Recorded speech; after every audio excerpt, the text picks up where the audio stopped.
Hello. Done? Done?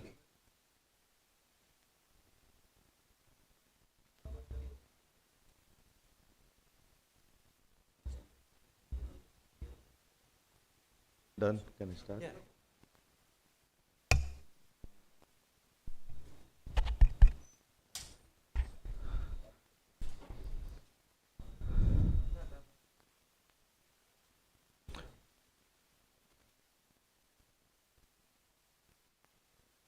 It on now it's up, no? Okay.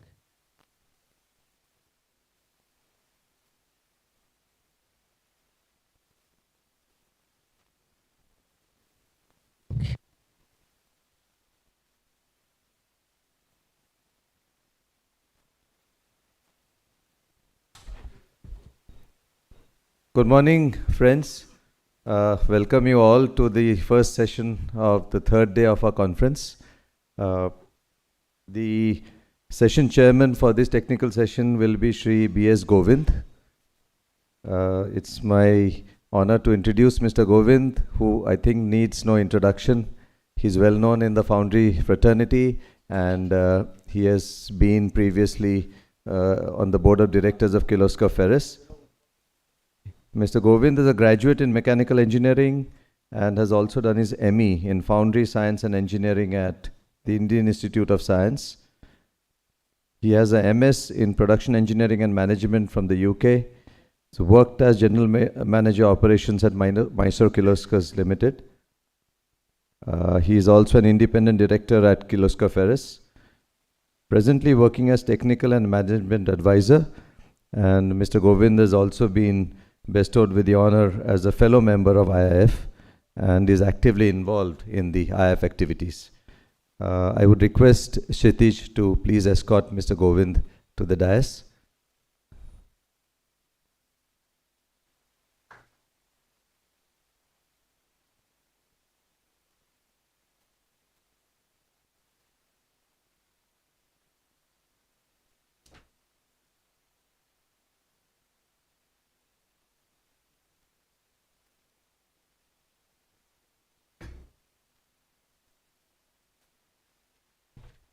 Thank you. I would like to invite the first speakers of the day is Mr. Balaji Loganathan and Mr. P.A. Jayaraman onto the stage, please. I'll just introduce them. The topic of the day is how artificial intelligence and computer vision can help Foundry achieve better productivity and safety and quality. Mr. Loganathan has over 20 years of experience in IT field, surveillance, AI, software development for industrial applications. And Mr. Jayaraman is a science graduate and diploma in metallurgy, advisor on operational improvements and business development. Last worked with India Pistons as senior general manager, presently working as a consultant. Therefore, I would like to leave the stage for them now for presenting their particular topic on how artificial intelligence and computer vision can help Foundry achieve better productivity, safety, and quality. Thank you.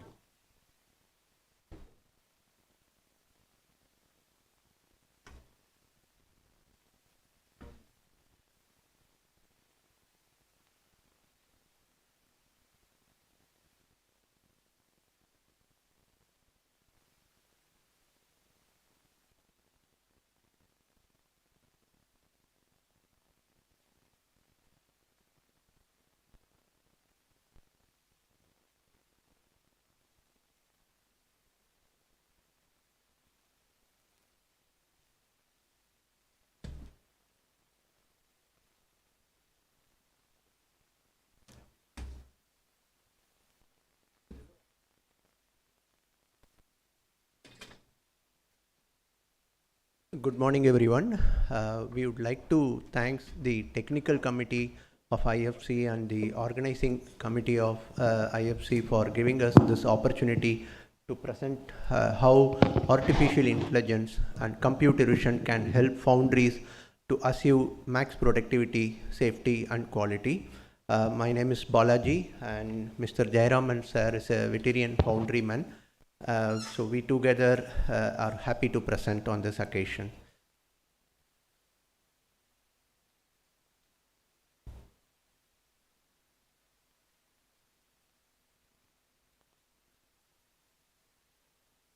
Yeah.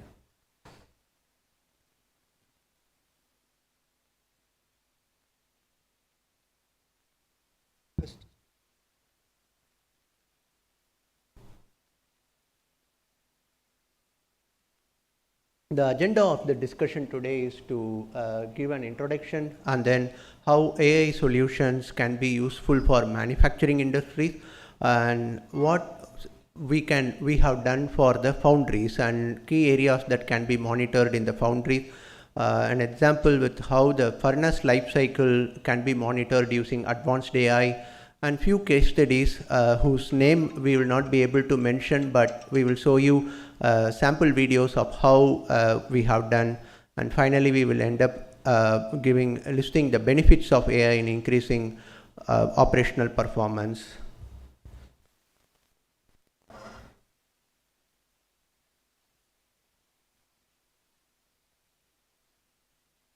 This is not a usual Adobe Reader, so I'm finding some challenge moving from one presentation to another presentation. What we basically do is we take the existing CCTV cameras that are by law should be in a factory, and we convert that CCTV camera inputs into a smart camera. And how we do that is we use artificial intelligence, machine learning, computer vision, video analytics, and so on. So all we need here is just a normal camera that would exist in a factory. Even in this room may be having a camera, CCTV camera. That camera is enough to analyze the factory operation.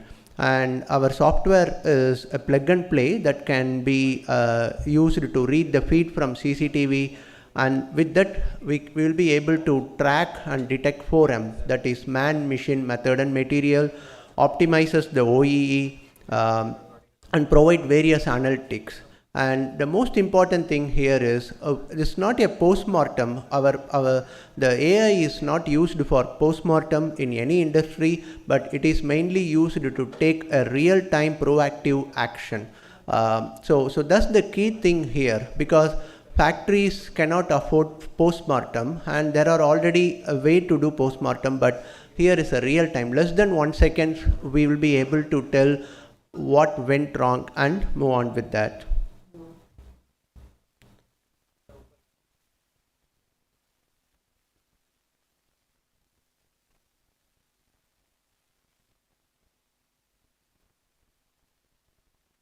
We are targeting AI can be used to address certain specific pain points that exist in the industry. With that, whether we like it or not, AI is going to come to the manufacturing industry in a good sense. It is up to us to make use of AI in a good sense, because we all know how AI is impacting human.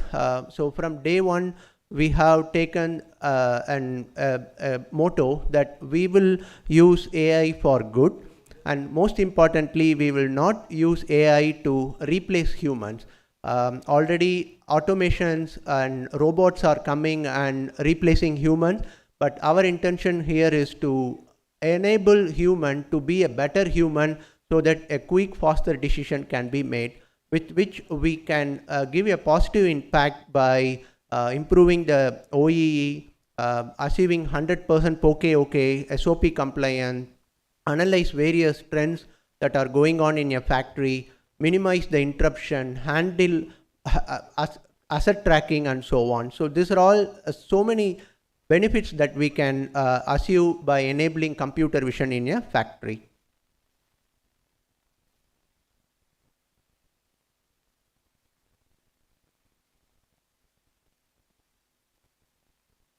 I would like Mr. Jayaraman sir to take over. So the furnace cycle monitoring using AI actually. The furnace process, camera tracks all the activities that is being done in the furnace platform, right from whether the human is having the safety equipments, charging, and then melting, and then pouring. Every activities is taken and it is monitored. And you get all the details on your computer screen actually. So cycling time between one charge and the other charge. The benefit what we get from this is the metal output from the furnace is increased. When the metal output increases, the power consumption will come down. Nearly 25% of variable cost in a foundry is power. Once it's a good potential for saving the power. So as a hardcore foundryman, I advise foundries to go for melting area where potential for return on investment is very fast, and once you have a track on that, it will be continuous.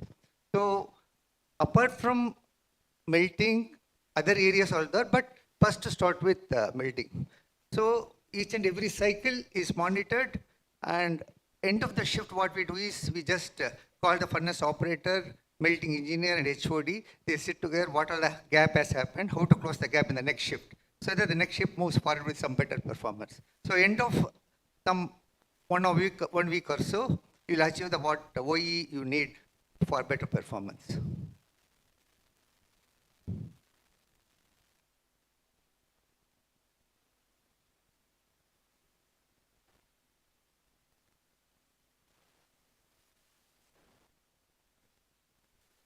So we have taken 4 case studies. In that we will be showing you 3 case studies respecting the time. The first one will be furnace energy monitoring system, and then how we can measure the molding process with the DISA or COYO or such solution. And then the third one will be machine shop CNC solution.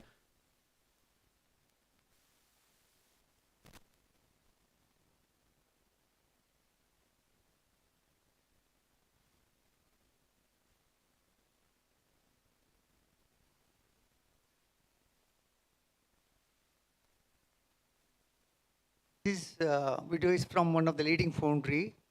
So it is observing the activities that is being done in the melting platform. So to start with, whether operators is wearing the PPE, and now is going to take the lab sample, and each and every activity is being taken, and time taken for that activities also it is caught actually. So each and every process, right from the charging till the pouring and tapping, it is being tracked. And you see the time taken for charging, melting, everything computer comes on our computer screen. Now he's taking the slag out. Now what's the time taken for the slag? That is also comes. It's measured and it is displayed in the computer screen. So by doing this, the overall equipment efficiency of the furnace goes improving day after day.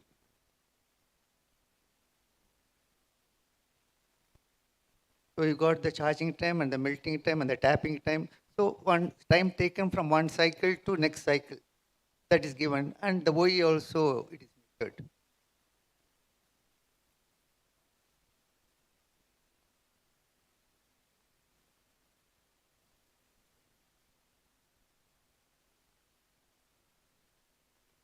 Now tapping is done, that also now it will give a green once it is, yeah, it is.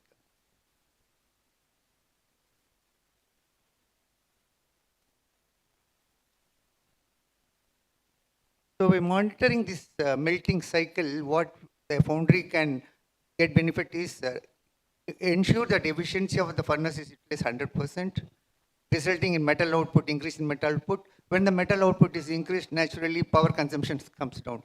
The potential for power consumption is very huge in this area. So melting is the best place where a foundryman can get return on investment fast. And once he continues to follow that, it will be very good saving for the company.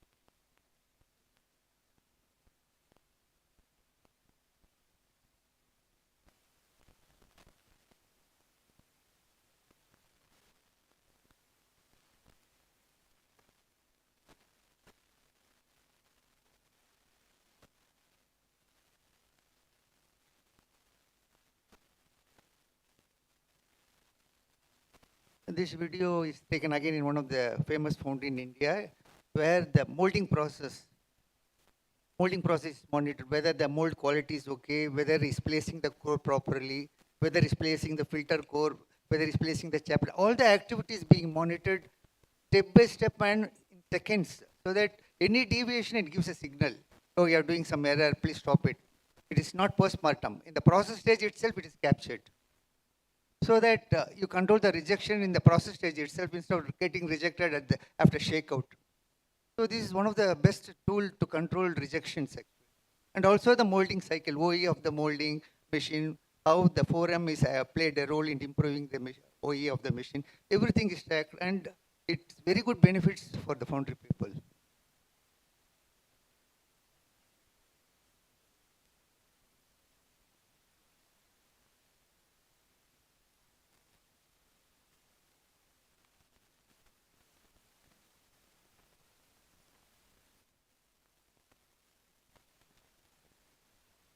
So the last case study is how AI can be used in machine shop CNC based areas or lines. Yes, sir, I will tell you. And with which we can monitor the machine shop operation, whether the man is available or not, and so on. So we will show you a video of how we have done it for a factory in India.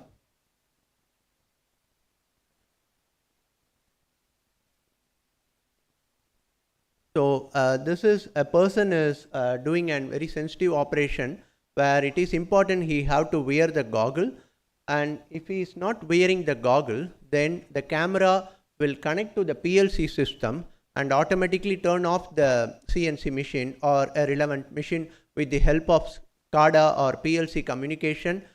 That way the person won't even be able to do the job. This way he is also protected, because here it's not only about productivity, but safety is important.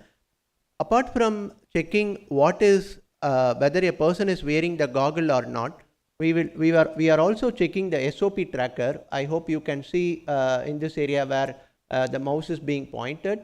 So the particular person have to follow 5 steps, OK or SOP, and if he miss one of the step, then we detect and immediately give an audio alarm or siren based on your needs, because sometimes an annoying audio alarm will be good, sometimes a pleasant audio message would be good. In this case, we are giving a pleasant audio message. The other thing we are doing here is apart from this live dashboard, we also give a complete dashboard of how long the cycle time and step-by-step time taken for a certain process to complete, and so on. So this dashboard or this application can be integrated to your ERP or internal SAP system, and can also be added to your registering analytics. So one important thing we have done is, as you know, the moment we see camera, we try to be a good person because the camera is watching. So that is nice in your public life. But when it comes to factory, the moment we place a camera, then the people will start feeling like someone is watching me, and so on. So what we have started implementing is an employee rewards program. If a particular person wear the goggle and do his job correctly for the entire day, then he will receive a credit point. And once he start collecting the credit point, he can start having lunch with the plant manager, or have a simple candy or something that respect his day-to-day activity. So this way, the good people will be more good, and the non-good people will also try to learn from others and be good. So we are working on removing the threat that people or the factory employees may feel that a camera is watching me.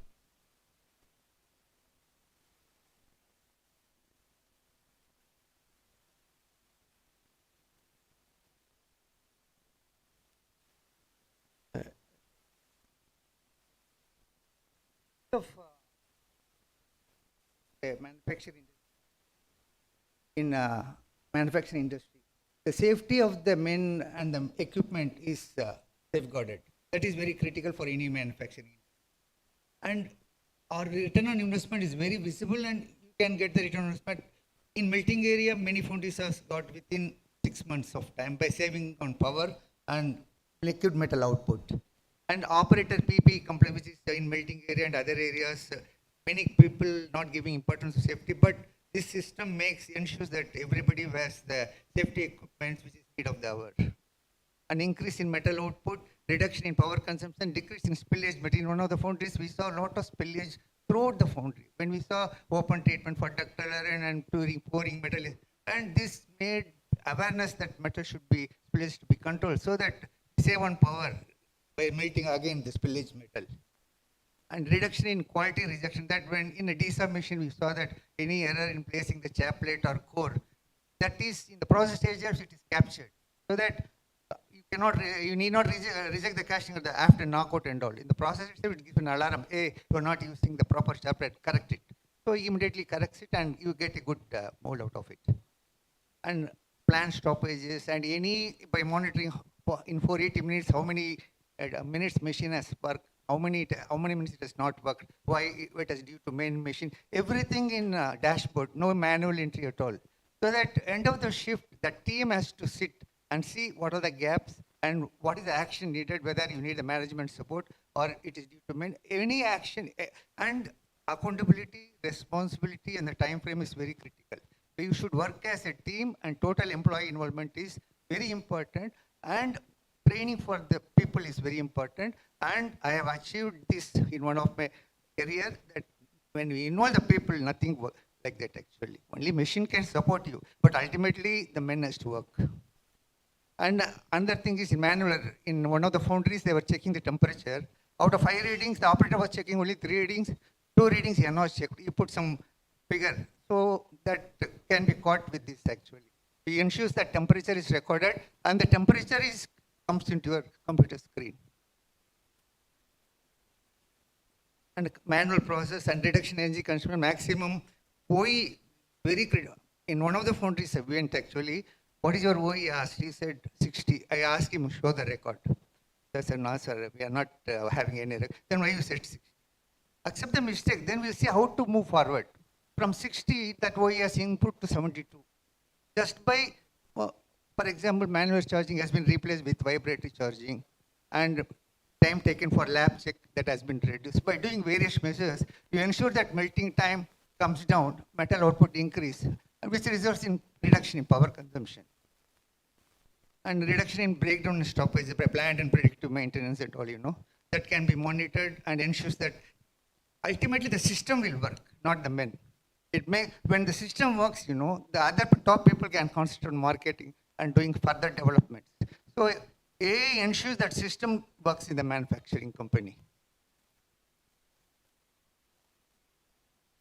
Productive pattern analysis, reduce time wastage. Wastage, again, I told you spillage, in machine shop, coolant leakages, oil leakages.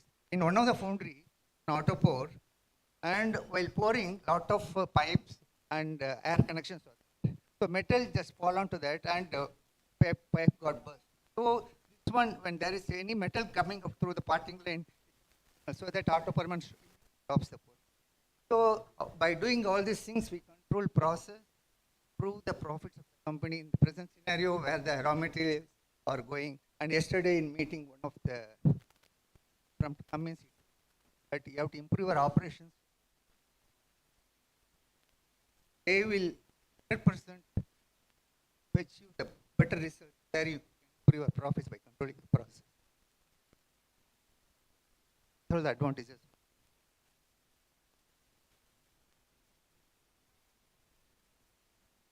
Came to the conclusion of our presentation. Our main goal here is no more products recall. So you might hear a lot of stories like sometimes Hyundai would recall a car for certain reasons, for safety reasons. Volkswagen recently lost billions of dollars while recalling. So we want to address at the grassroots level, at the source itself, and that's our motto. No more product recall, but let's achieve it together. And thank you, slide. Thank you, sir.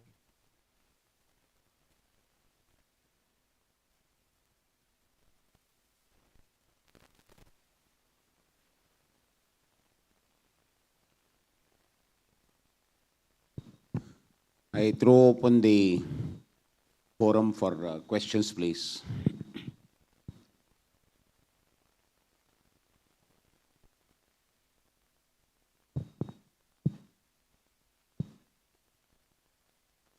Like my-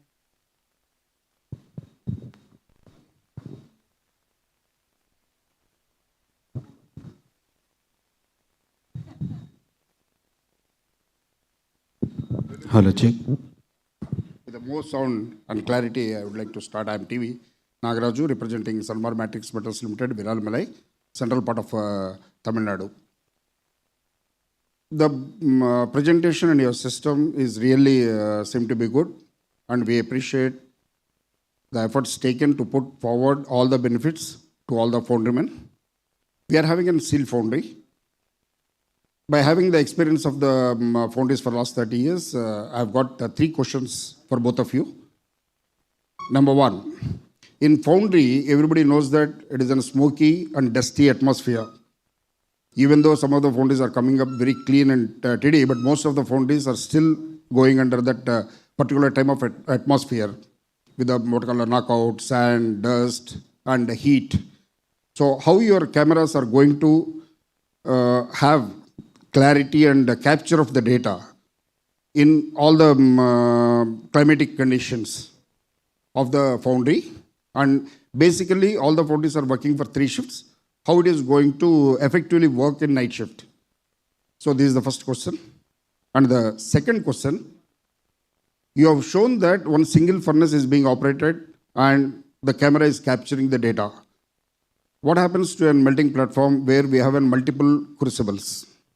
Is it going to be having different cameras, or a single camera is going to capture? How are you going to differentiate from furnace to furnace? And the third thing is that whatever the benefits we are going to get out of it is the real-time data capture. How are you going to transfer this data to the company's server, or are you proposing to have a separate cloud area where this data is going to be stored, where everybody will be really concerned about the data security? So I wanted all 3 to be addressed by both of you. Thank you. Camera did that dusty atmosphere and illumination issue. We had a similar problem in one of the foundries. What we advised is put an enclosure for the camera. Even the smart spectra was totally dusty actually. So we advised them to put an enclosure so that no dust comes inside.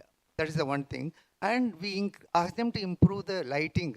In the day itself, it was so dark. Then we advised them to go for the transparent sheet, increase the transparent sheet so that the daylight gets improved.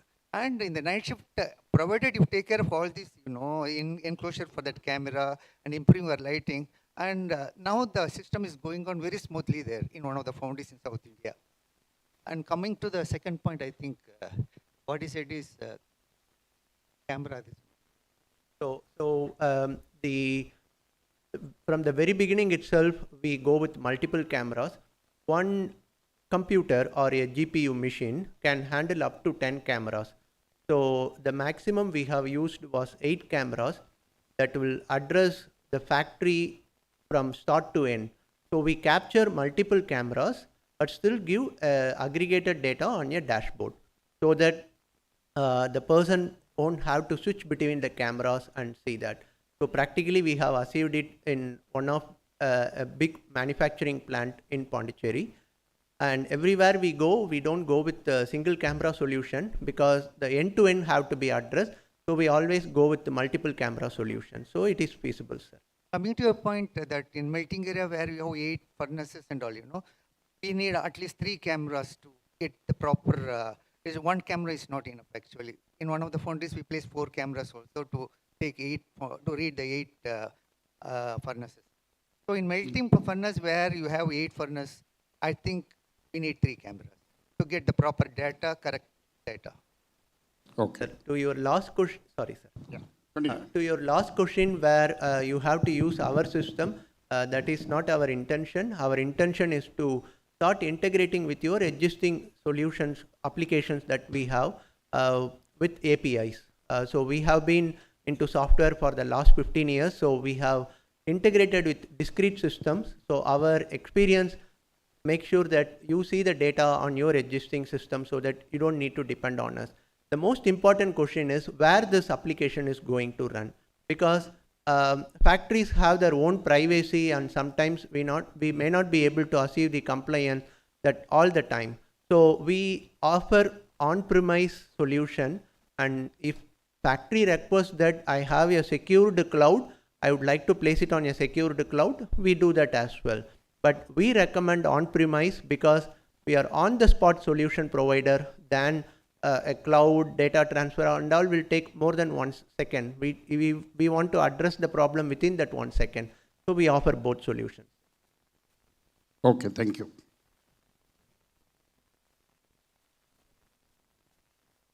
Any other questions?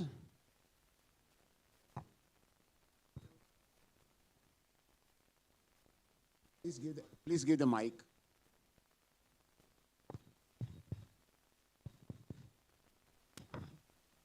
Hello. You explained the visual abnormalities identified through AI model, but you have done any work with respect to process parameter abnormalities through AI model? Of course, yes, sir, we have done, sir.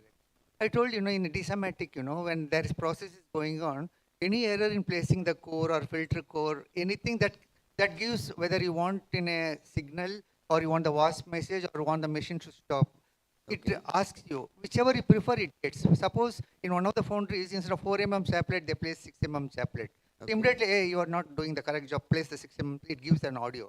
So that you place the correct chaplet, so that you avoid rejection at the latest. And similarly, you saw that SOP monitoring, one of the companies, whether he is doing the SOP as per the standard operation procedure. Any deviation, immediately it gives an alarm and gives a signal so that he corrects itself, so that he goes for the better processing. So everything, it is online, sir. It is process. It is no post, as he said, it is no post-mortem.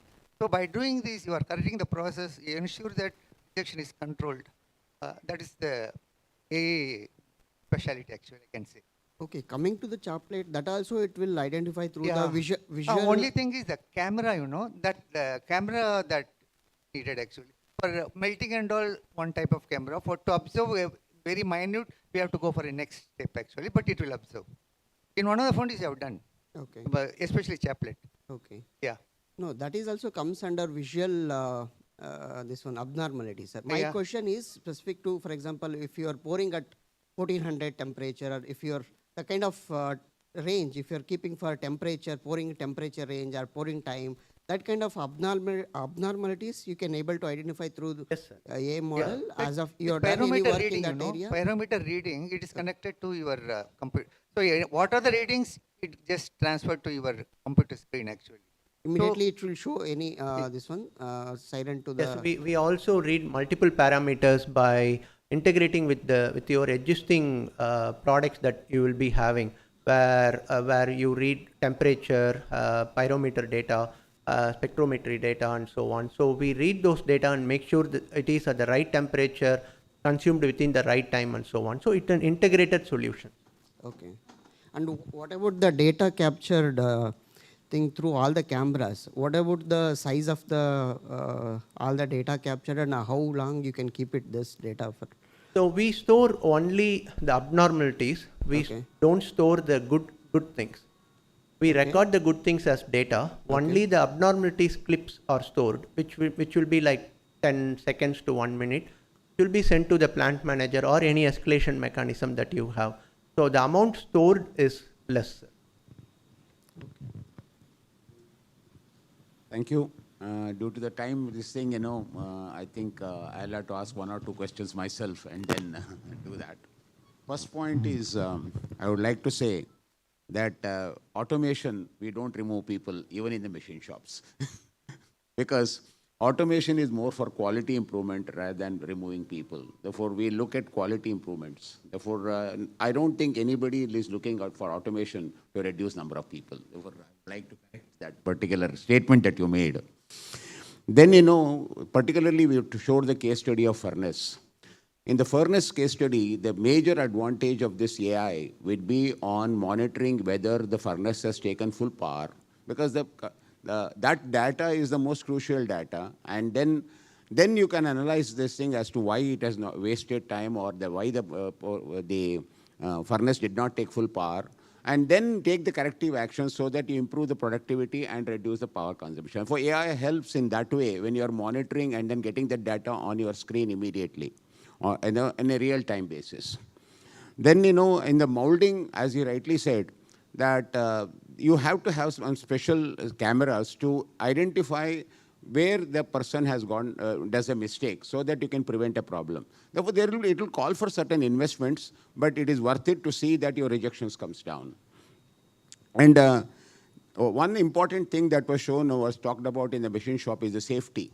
Therefore, that is a real good tool. Now, today you have got even helmets and you know, other things with goggles and everything with AI display of your SOP or process or whatever it is. You know, there is a lot of advancement going on in AI, and then slowly it will all catch up in India also. Therefore, this is a very good start that this company, you know, the team has been making. I'm very good. I'm very glad about that.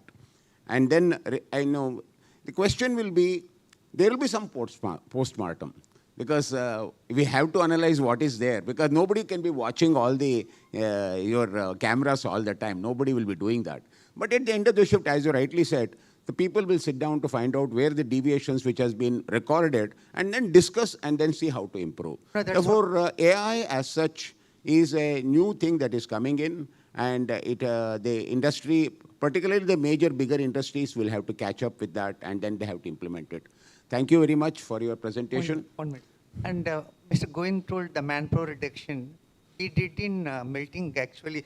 What he said is reducing manpower is not our, but there is something also. For example, instead of manual charging, you can put for auto feeder, where you save on manpower. In one of the company, 4 people are charging one steel bundle each and every time. The auto feeder, just like that, within 2 minutes is charging. It takes 10 minutes, it's done 2 minutes. So savings in manpower is also there. And by auto feeder, you are improving reducing the charging time, and which is the metal output. And Mr. Govind also told that end of the shift you sit, you know, the team has to sit, analyze the gap, accountability, responsibility, time frame. These are all is a must. Then only it will work. It's totally a teamwork, and with teamwork and total employee, everything can be achieved. Thank you. Thank you for your presentation. We would like to give a memento for this. Thank you.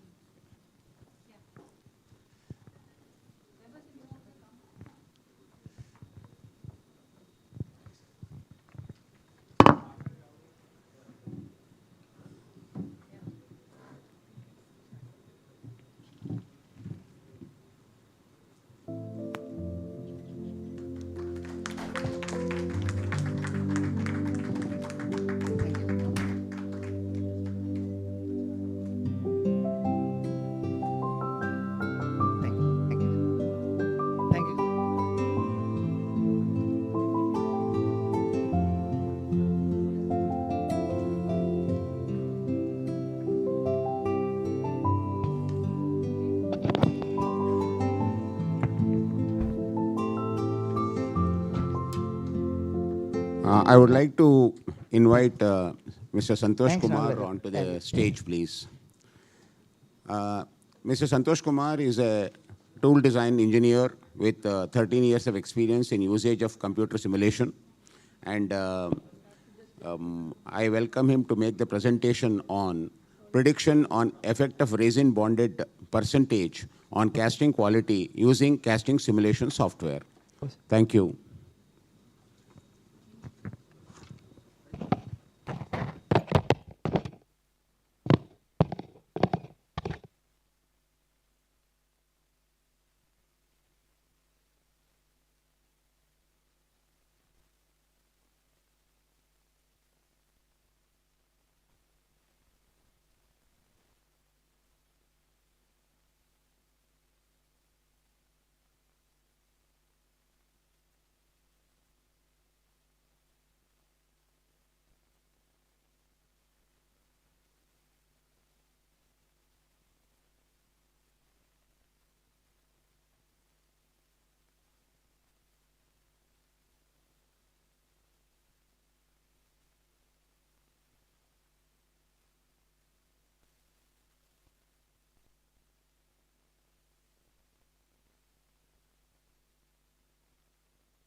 Good morning, everyone.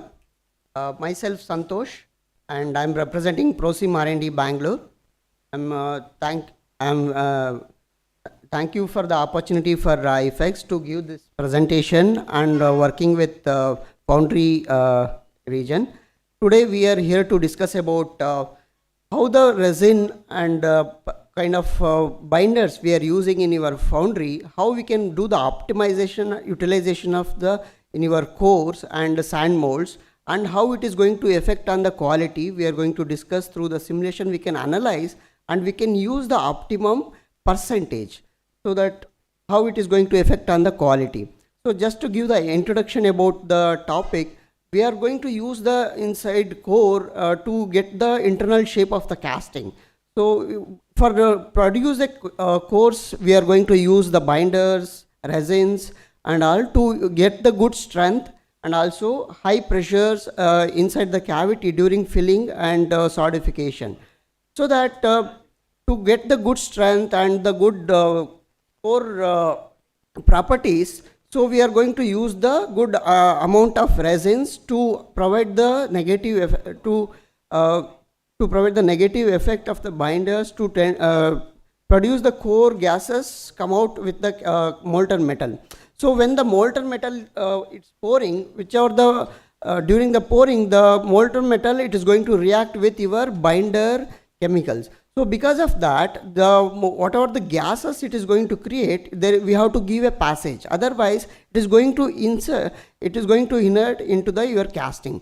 So because of that, you are going to end up with a pinhole defects or blowhole defects or gas porosity defects.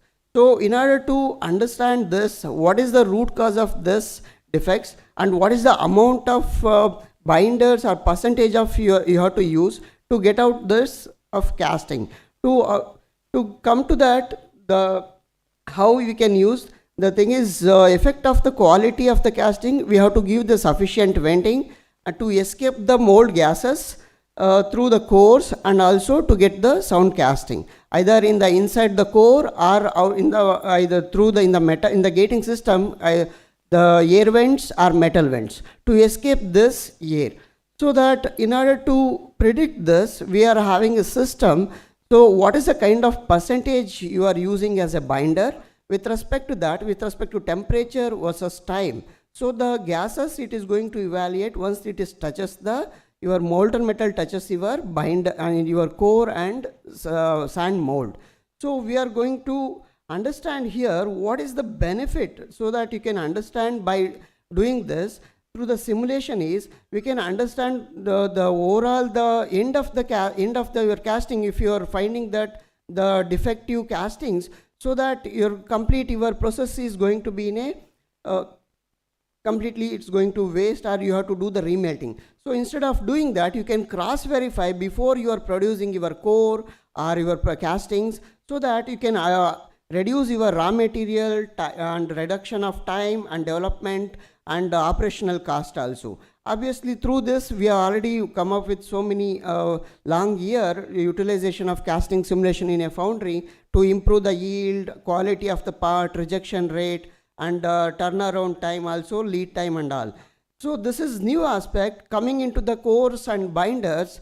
So you can use different types of the cores you are using in your foundry. We can apply this, either it's with respect to hot box cores or cold box process or hand rammed cores or like that. So you can utilize for any different types of cores this system, and you can understand what is the end results you are going to get through this system, and you can understand the quality of the casting also, and how much the gases it is going out of the coming out of the core, and how much the passage or your permeability it is available in your core and sand mold, either it is sufficient to escape that air or it is going to inert into your casting quality. So that it is going to finally it is going to cost the quality of the product and also the cost of your process. So that here we can understand with oil bonded cores also and resin bonded cores also, shell core and sodium silicate cores also.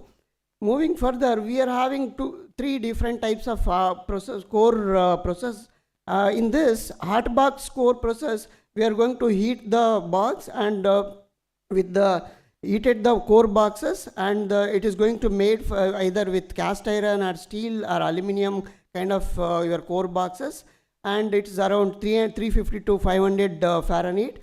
So we will get the shell cores or hot box core process, and cold box core process also, as you know, that the similar way. So we are going to use with the different cores.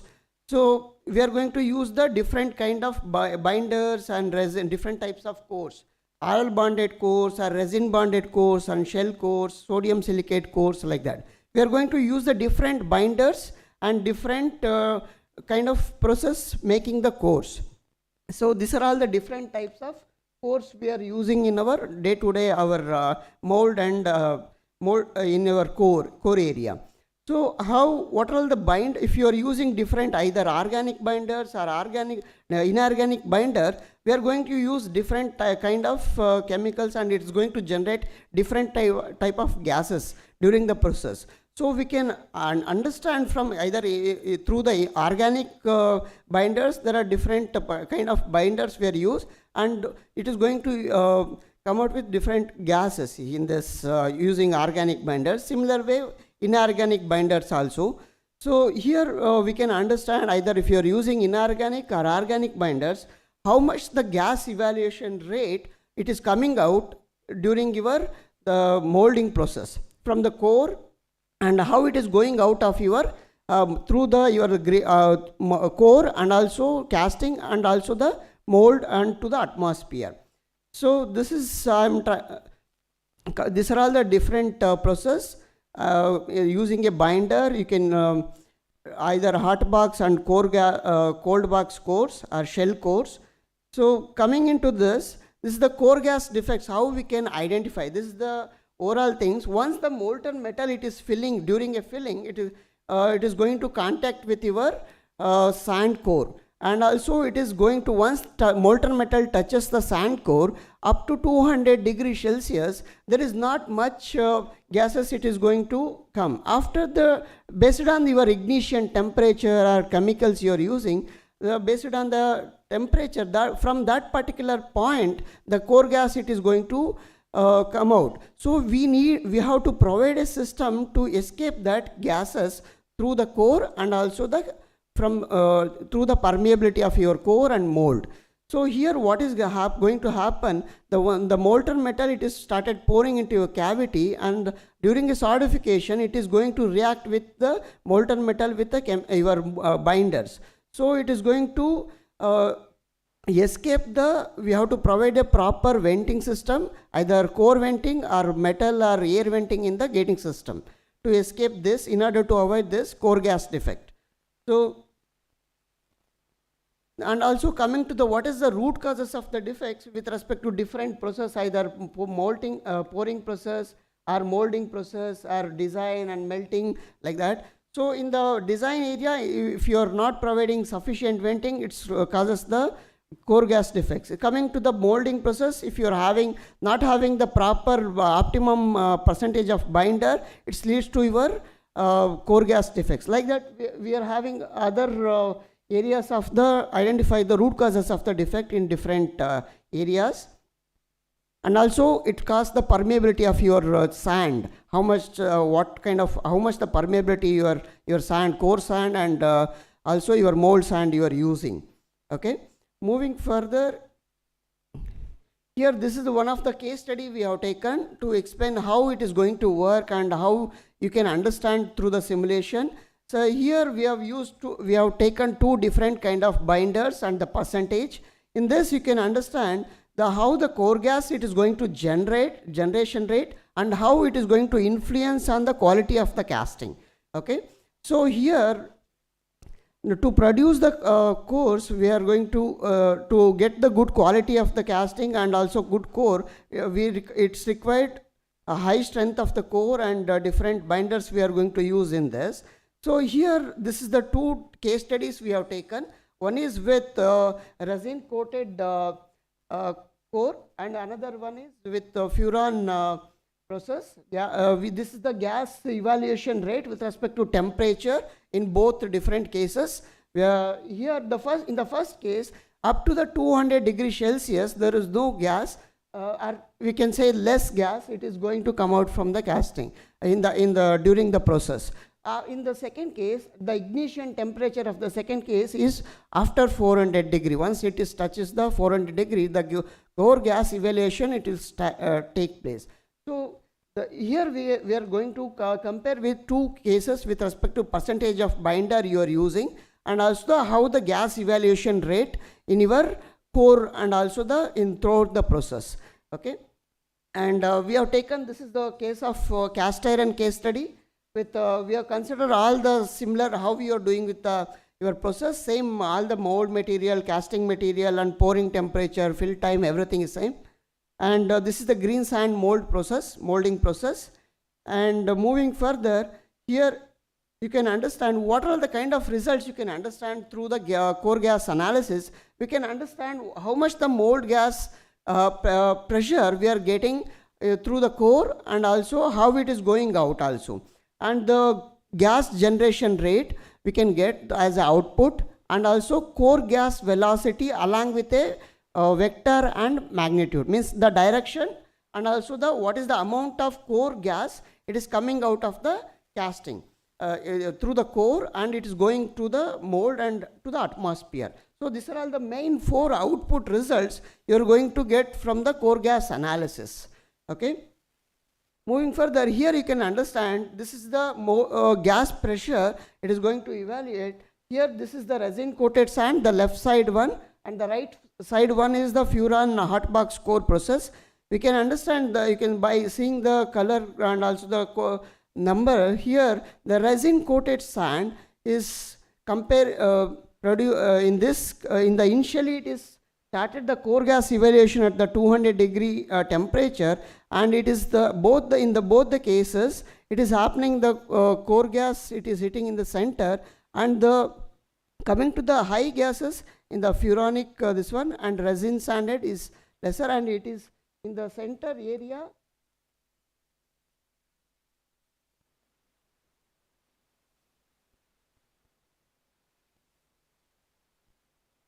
In this center area, there is a chance of getting, in this 2 particular areas, chances of getting a core gas defect. So we have to provide in the center core and also the gating system sufficient amount of venting, either through the drilling a hole in the core and also in the gating system to evacuate this core gas during the solidification to escape from the inside your core and also to the mold and atmosphere.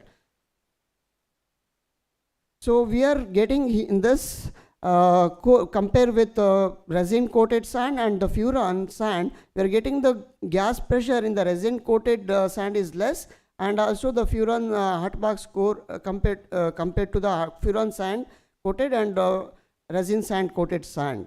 Okay, sand mold. And moving further here, this is the gas generation rate in this. Here you can understand this. In the resin coated sand, we are getting less at the blue color, and the red color indicates that which are the areas it is going out the sand and it is getting inside into the your casting. So in this area, there is a chances of getting the core gas generation into your casting. If you are in that particular area, it is getting inside into your casting. So this is with respect to gas generation rate. And coming to the velocity and this vectors, here you can understand that this velocity vector shows that how the gas it is going out of your core and which direction, how much the amount of core gas it is going out of your the core and through the and also it will consider your mold and core permeability also. So that here you can understand in this area, initially it is started from the center, it is going towards the end, and after some time it is going to concentrate in this particular 2 regions. So there is no provision, if you are not provide the provision to escape this core, the core gases, so it is going to inert into your casting, so it will going to create a pinhole and blowhole and gas porosity issues in your casting, so that we can understand without core or without core venting or getting venting, how it is going to react, and after providing venting, so in the core or gating system, how we can eliminate this defects during your process before producing your casting, so that you can concentrate on the producing good quality castings, and also you can eliminate this core gas related defects using this core gas analysis simulation. Okay, and coming to the conclusion, in the single slide you can understand all the four results, and you can understand in this video, and this is the core gas solid fraction also. You can understand how the solidification it is going to take place in your casting. At the similar time, how much the gas pressure it is generating, and how much the gas velocity vectors it is, in which direction the your core gas generation rate, so that we can understand from concluding in a single window, so that we can come to the decision making that either it is going to create any core gas related defects in your casting, or we are not getting any core gas related defects. If you are not provided sufficient venting, so that you can understand where you will get a core gas defect, and you can give that the sufficient venting with respect to by seeing how much the gas generation rate and the volume, so that you can provide the sufficient venting area to escape these gases out of your core, and also through the mold also, so that all these things it's going to affect on your end of your casting quality, and also the process and the utilization of all your resources in right direction. And this is the overall conclusion. So compare with two case studies, we are getting the less gas generation in the resin coated sand compared to the furan sand. The thing is because of the more core gas generation in the case study we have observed. And similar way, this is not, I'm not telling in generic way, it depends on how much the percentage of binder you are using. Based on that we can conclude, irrespective of if you are having different binder percentage or like that, we can understand which optimum binder percentage it is going to give the good results. We are not saying not use any kind of binders. You can use any different kind of binders or cores, but you have to understand how it is going to affect on your end of your quality of the casting. So this is overall my conclusion. If you are having any questions, you can open to ask for the question related to the overall the case studies. We have done other cases also, because of we have signed with other parties all the NDA and all. We are not able to explain with particular cases. We have done and we have got very good results in the high pressure molding system also, and other sand casting and all the iron and steel castings also in this. Thank you everyone. If you have any questions, I'm open for happy to answer your questions. Any questions, please?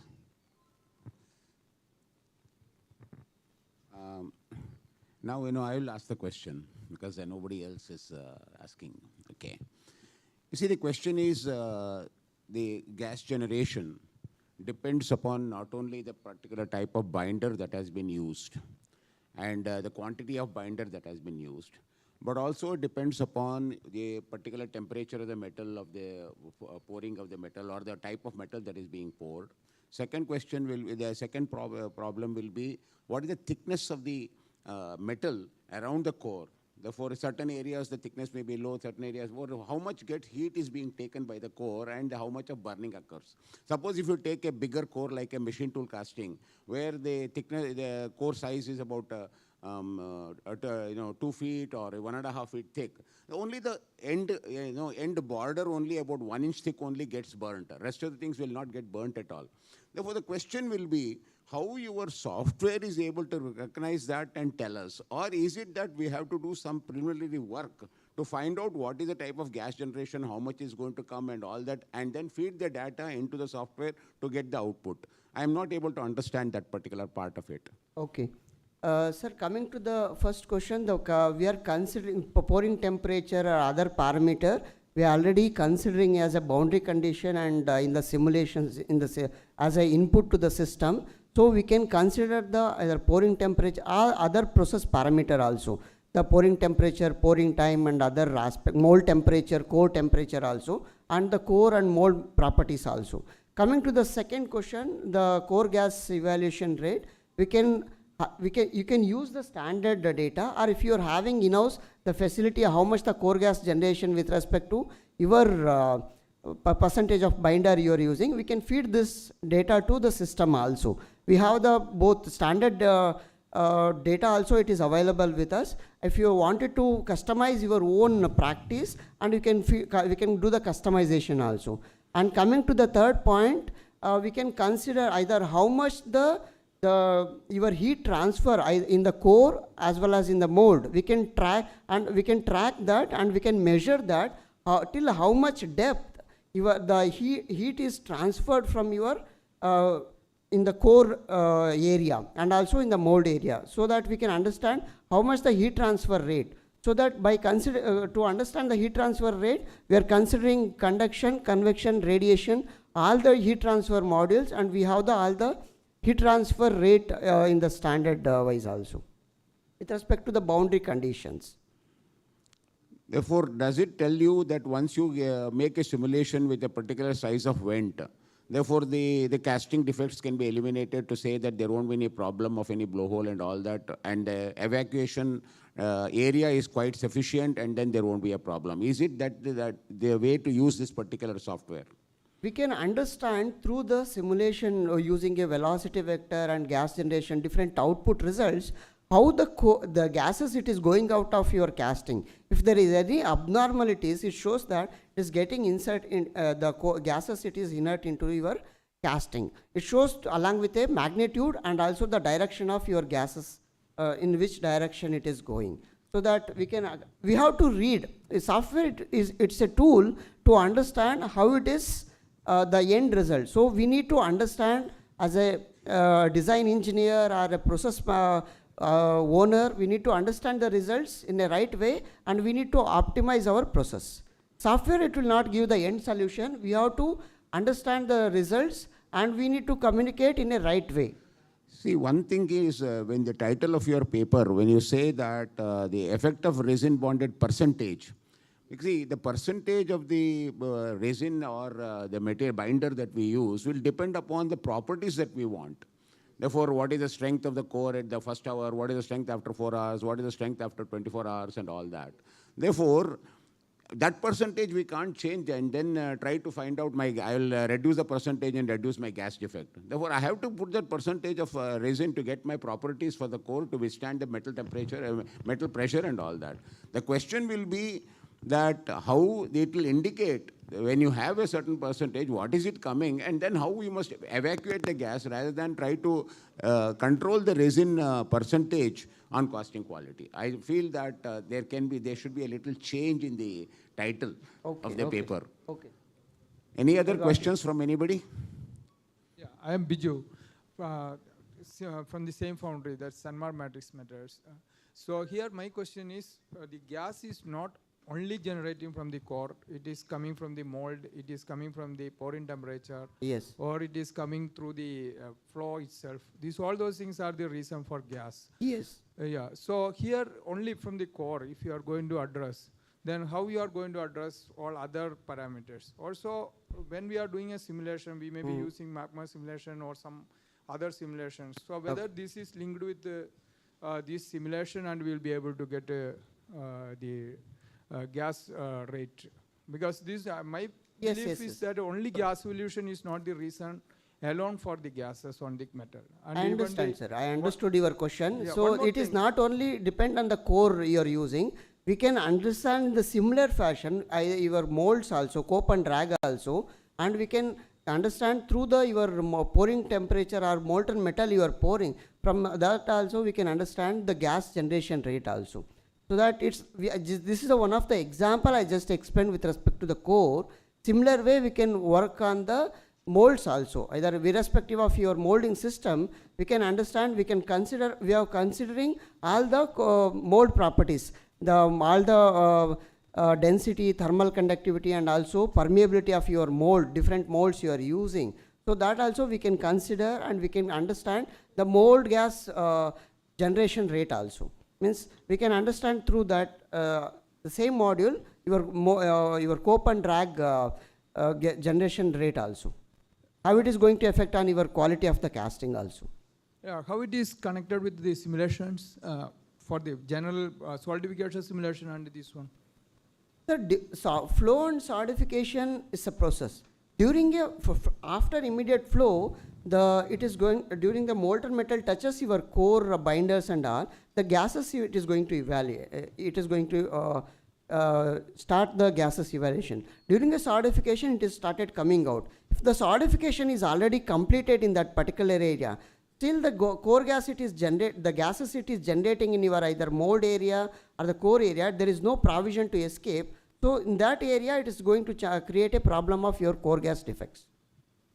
And how they connected with the material, because different materials, Okay. different reaction will be there to the mold. So We are considering the materials in the either casting or mold materials in the data as a boundary conditions. okay. I would like to say one thing about this simulation. See, initially, simulation was mainly for...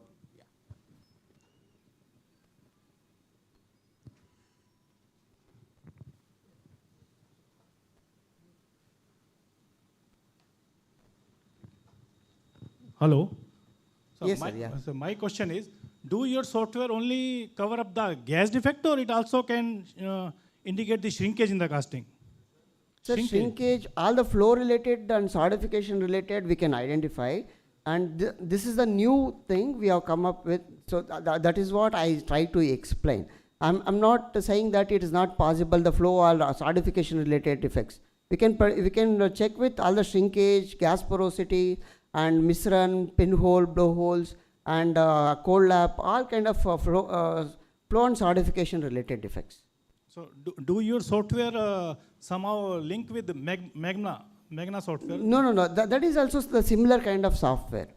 No, up to now, whatever simulation we have been doing Okay. with some other software companies, Okay. so they have been giving us the report Yes. that whether shrinkage will come or not, and shrinkage will be appear in which area, Okay. which part of the casting. Yes. So from your presentation, I came to know that we can also focus on the gas defect which will be generated from cores. Yes. And, Yes. and for those cores, the basic parameter can be the binders. Correct. Not only the binders, all the boundary conditions we can consider how you with respect to your process. I'll interrupt here. You see, I was just trying to explain this. Initially, simulation came in for mainly to find out the hotspot and the shrinkage. It started, evolution of simulation started with that. Then the flow simulation was brought in, where the metal flow also was considered.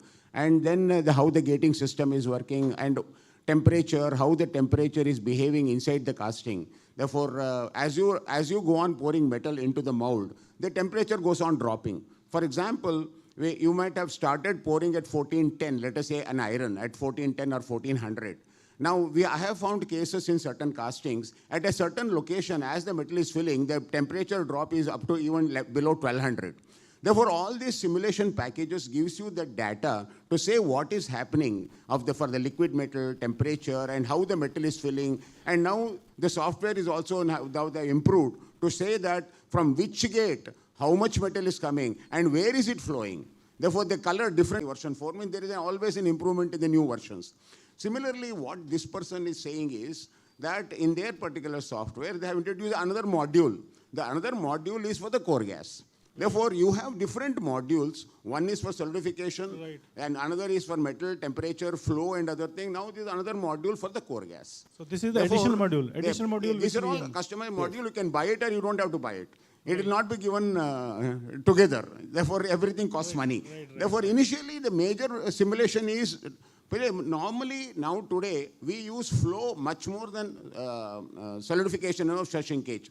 Flow is becoming much more critical to look at, and then use the software to the extreme benefit.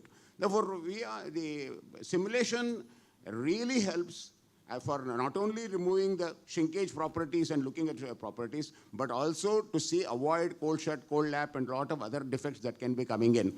Therefore, the question is, the simulation gives some outputs. We must know how to use that output. That is where the learning will come into play. Right. And I would always advise even a medium-sized foundries to go for simulations, so that your development time can be reduced and right the first time can be achieved in most of the cases. Right. Thank you, sir. Thank you. I thank Santosh for his presentation. On behalf of IIF, I would like to give you a memento. Thank you, everyone. Thank you for IAF.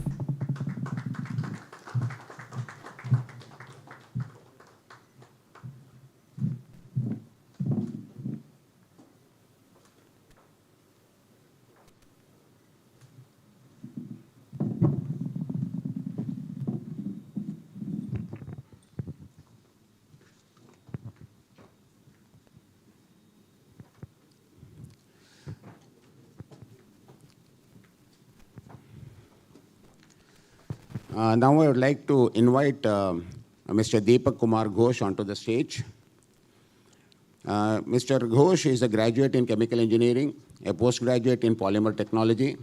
He has got over 40 years of experience in production and development of polymers for foundry binder applications. He has presented several papers in national and international conferences. And the subject of his talk today is on inorganic sand binder systems, no longer a choice, but a compulsion. Therefore, I open the forum for him to talk. Thank you.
I think you go ahead, Mr. Ghosh.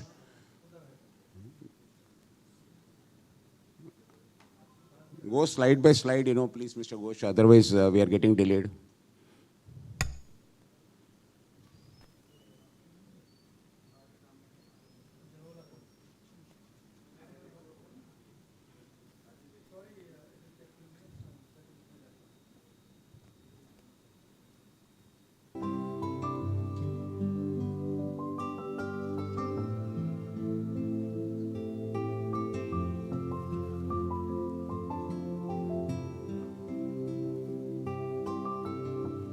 Jayaraman, can you help him out?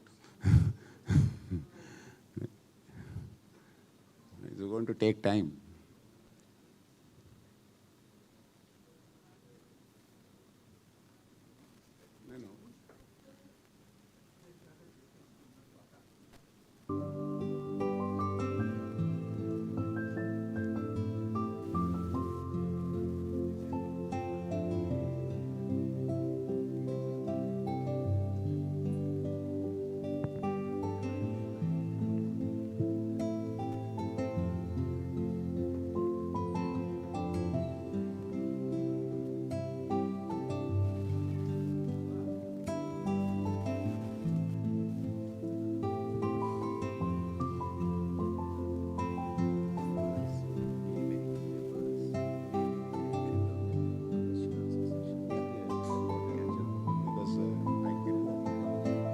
Another two.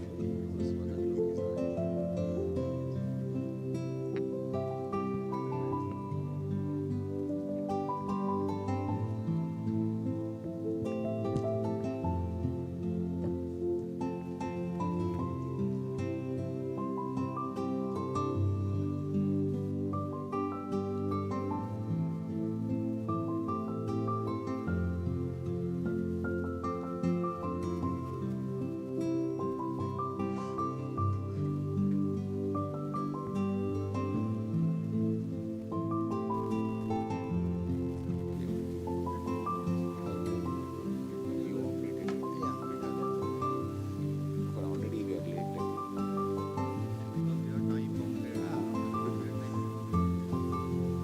Already we started very late, 20 minutes late.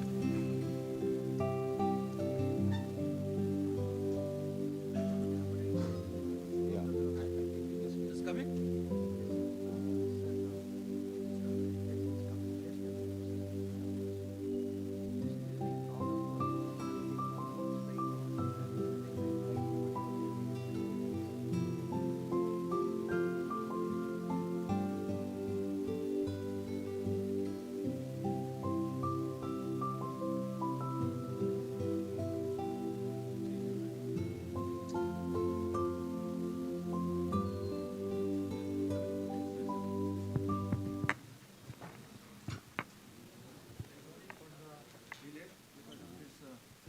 Already is 11. Okay.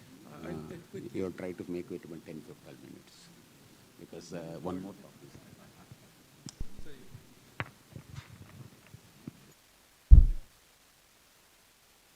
So my topic is transition from organic to inorganic manure systems. No longer it is an option, but compulsion. Why? I'll be very quick because time is left. Mr. Govind has given me only 15-20 minutes. So I'll try to finish as quickly as possible. And if in case there are some leftover, you can contact me, my email ID or telephone. Foundry industries, India is second largest in the world and is a major contributor to the GDP of manufacturing sector, for which government of India is looking for growth from 15% to 25% in a decade. That is ambitious growth. At present, 5 lakh workforce are directly and 15 lakh are indirectly engaged in 4,500 foundries to produce nearly 11 million tons of casting per year. Incidentally, this industry is one of the most polluting industries in manufacturing sector. But looking for its importance, we cannot afford to close down this industry either. So let us have a quick look of evolution of sand binder systems in world market as well as in India. Shell process, a heat curable sand binder system, was introduced in World Foundry in 1944, and that was the FR synthetic binder. It was invented by Dr. Johannes Kroning in Germany, which was officially presented in GIFA 1956. Next came carbon dioxide cure, sodium silicate. It made a revolution when it was introduced in 1950s. It was ever first synthetic binder which could be cured without the application of heat. Between late 1960s and 70s, liquid hardeners for which sodium silicate could be cured with this liquid hardener. So it had two options, either you cure with liquid hardener or gas. After that, between 1960s and 70s, a lot of... Mr. Ghosh, if you could go to inorganic binders right away, it will be nice. Otherwise, it will take more time. Okay. So so let us look into it why organic binders are no longer a choice. See, organic binders and Foundry environment, over a period of time, it was realized that organic binders cause pollution in Foundry environment to varying extent. Among pollutants, chemical pollution caused by vapors and gases of organic sand binder systems at different stages of mold making, handling, pouring and post-pouring are major contributors to the pollution of environment. Like plastic bags in packaging industry and bottled drinking water in consumer industry, organic binders, once considered as a cosmic gift to metal casting industry, is struggling today to get alternate system which can offer your better environment and free from pollutants, many of which are lethal and pose health concern to varying extent, right from your depending upon concentration and duration of exposure. There are numerous publications on ill effects of various sand binder systems on human health and comparison of those between one another. Modern foundries with ergonomically designed soft floors with cross ventilation, shifting away pouring area from mold making area and likes have improved Foundry environment to some extent by prohibiting accumulation of vapors and gases, but it is not enough. Being matter of health, there cannot be any compromise. Toxicity of emissions from different organic sand binder systems. Molding sand bonded with organic binders undergo pyrolysis at metal pouring temperature, releasing polycyclic aromatic hydrocarbons, benzopyrene, BTX. These compounds are particularly harmful due to their carcinogenic, mutagenic, and teratogenic effects. All these are dangerous. In numerous emission tests in which alpha set sand was introduced in India in around 1986, and then it took a jump in the application. It took share of many other organic binders because basically of it, your environment friendly, your behavior. So that I have shown that this your polycyclic aromatic hydrocarbons, BTX, from pyrolysis of sand binder system took place in case of alpha set also, but in much smaller quantities than other organic binders widely in these foundries. So out of the organic binders also, there is a classification. Different binders cause emission pollution to environment in different way. So alpha set is a better choice among many. So molding, then second, there is a study is done by Professor Holger and his team in Krakow, in Poland, in AGH University, which says molding sands with alpha set release low amount of substances from BTX. It is up to 25% lesser, and polycyclic aromatic hydrocarbons up to 50% lower than molding sand with FNB or furan. As such, furan is less polluting than amine cured cold box and PEF set, and alpha set is lesser than that. So quickly I will switch over to inorganic systems. So now there is a trade-off between economic output and environment protection. We need to produce castings. We also need to improve workplace, expand your environment in foundries to protect mankind from exposure of toxic vapors and gases generated from organic binders at different stages. Air will blow, yet candle will glow. The scope for this presentation is to discuss about possible modifications in formulation of existing organic binder systems, as well as introduction of inorganic binder system. Inorganic binder system is the last say for environment and your pollution in this foundry, but it cannot be done altogether at once. So initially, or in phase, your fast phase, along with the inorganic binders, if we can improve the composition of organic binders to reduce the your emissions, and then it will definitely improve the your environment. So these are the constituents of commonly used binders. I will not I'm not going to talk about this constituents of amine cured cold box and organic binders. I will talk about alpha set. Alpha set is also a phenol formaldehyde resin, but is in water media, and it does not contain polycyclic aromatic hydrocarbons, and free phenol and formaldehyde in alpha set is very, very less. Then I will come to another binder system which is close to your alpha set. It is CCP, or carbon dioxide pure phenolic. It may be used for making cores as partial replacement of amine cured cold box. This binder system is there in Indian market for about 2 decades, but it could not find much growth because of 2 factors. Number 1, productivity, and number 2, your difficulty in producing thin section coats like water jacket. And I am going to talk about another self set, which is functionally modified silicate, your inorganic binders. This is the self set version of silicate. Of course, it is modified. Unmodified silicate works at not lesser than 4.5%, but with good sand, this silicate system can work at your addition level of as low as 2.25% by weight of sand with liquid hardeners. Same way, your gassing version of the modified silicate can work at a lower addition level. Lower addition level means better collapsibility. So it is a trade-off between economic output and environment protection.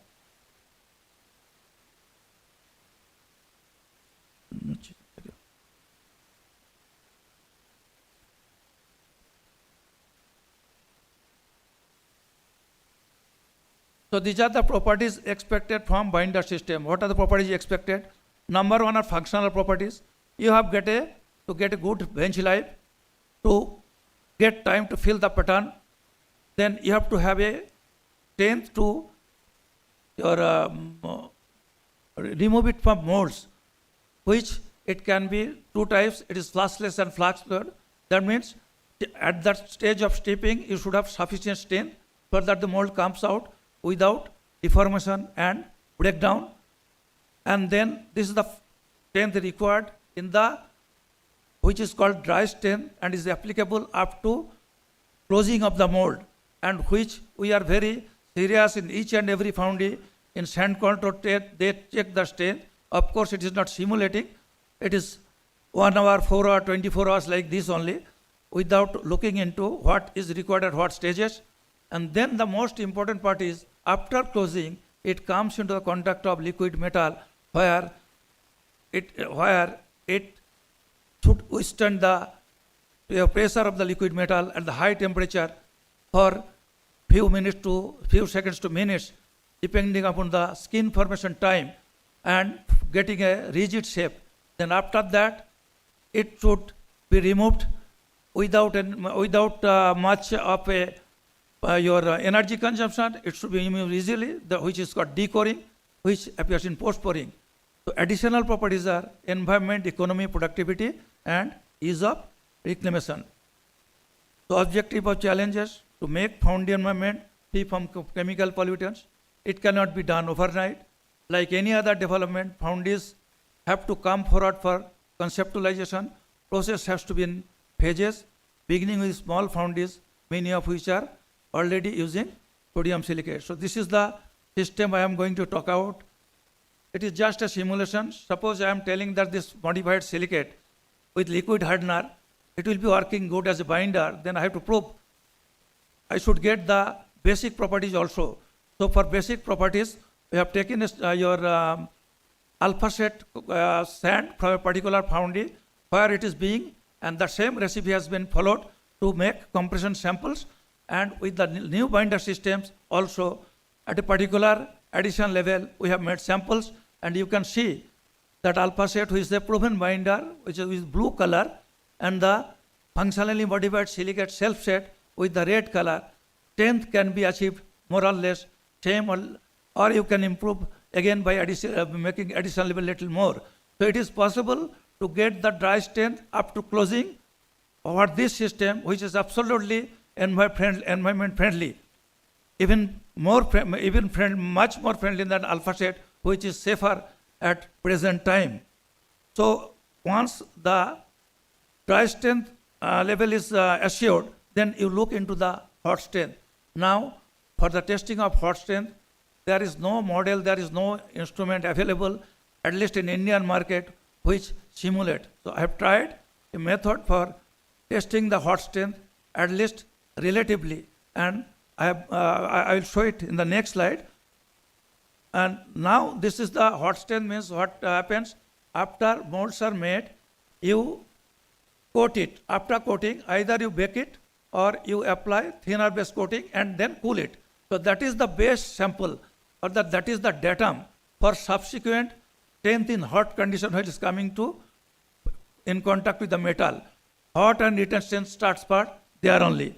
So this is a model for testing hot strength of organic material, organic binders. So this is a alpha set. Again, it has been taken in a sand collected from a Foundry which is practicing in the same recipe. And the model is like that. After coating and cooling, you put the samples in furnace at 550 degrees centigrade, and every 5 minutes bring out the sample and crush for compression strength at different 5 minutes interval.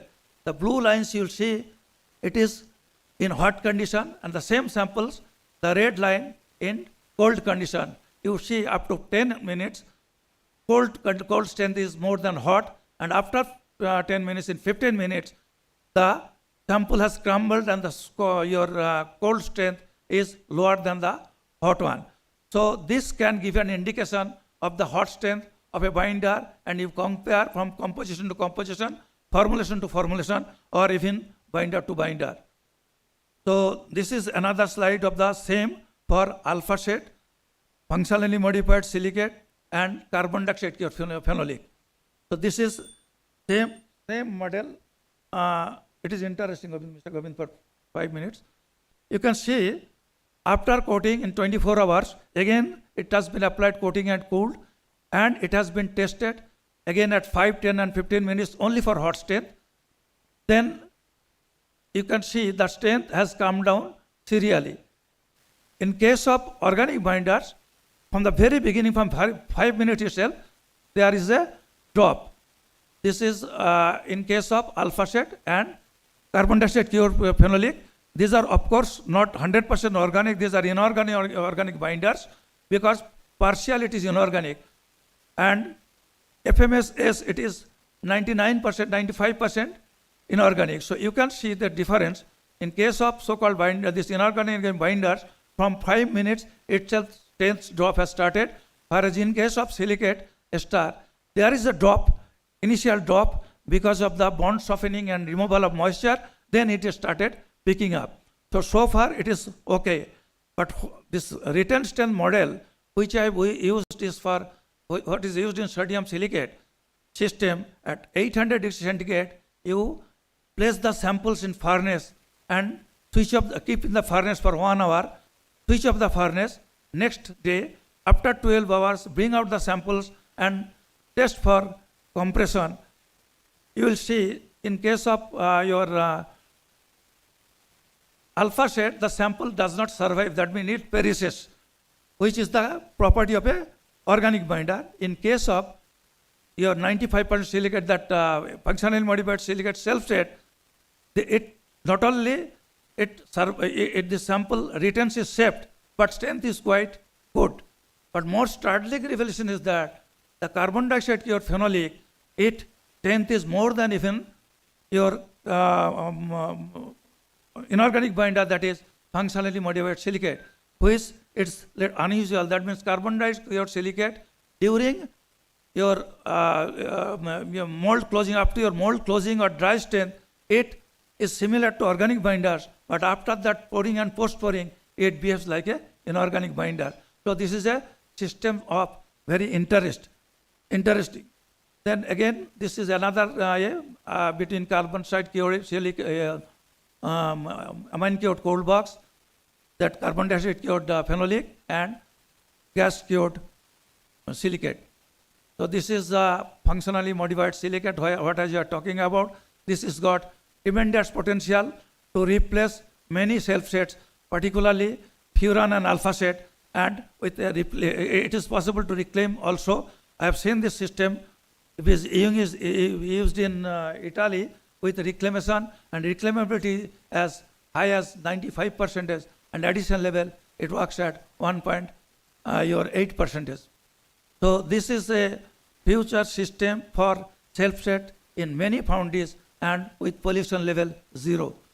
So I can show you few coarse molds and casting before wash application, after wash application, then castings as such casting, then your short blasting, and after decoring.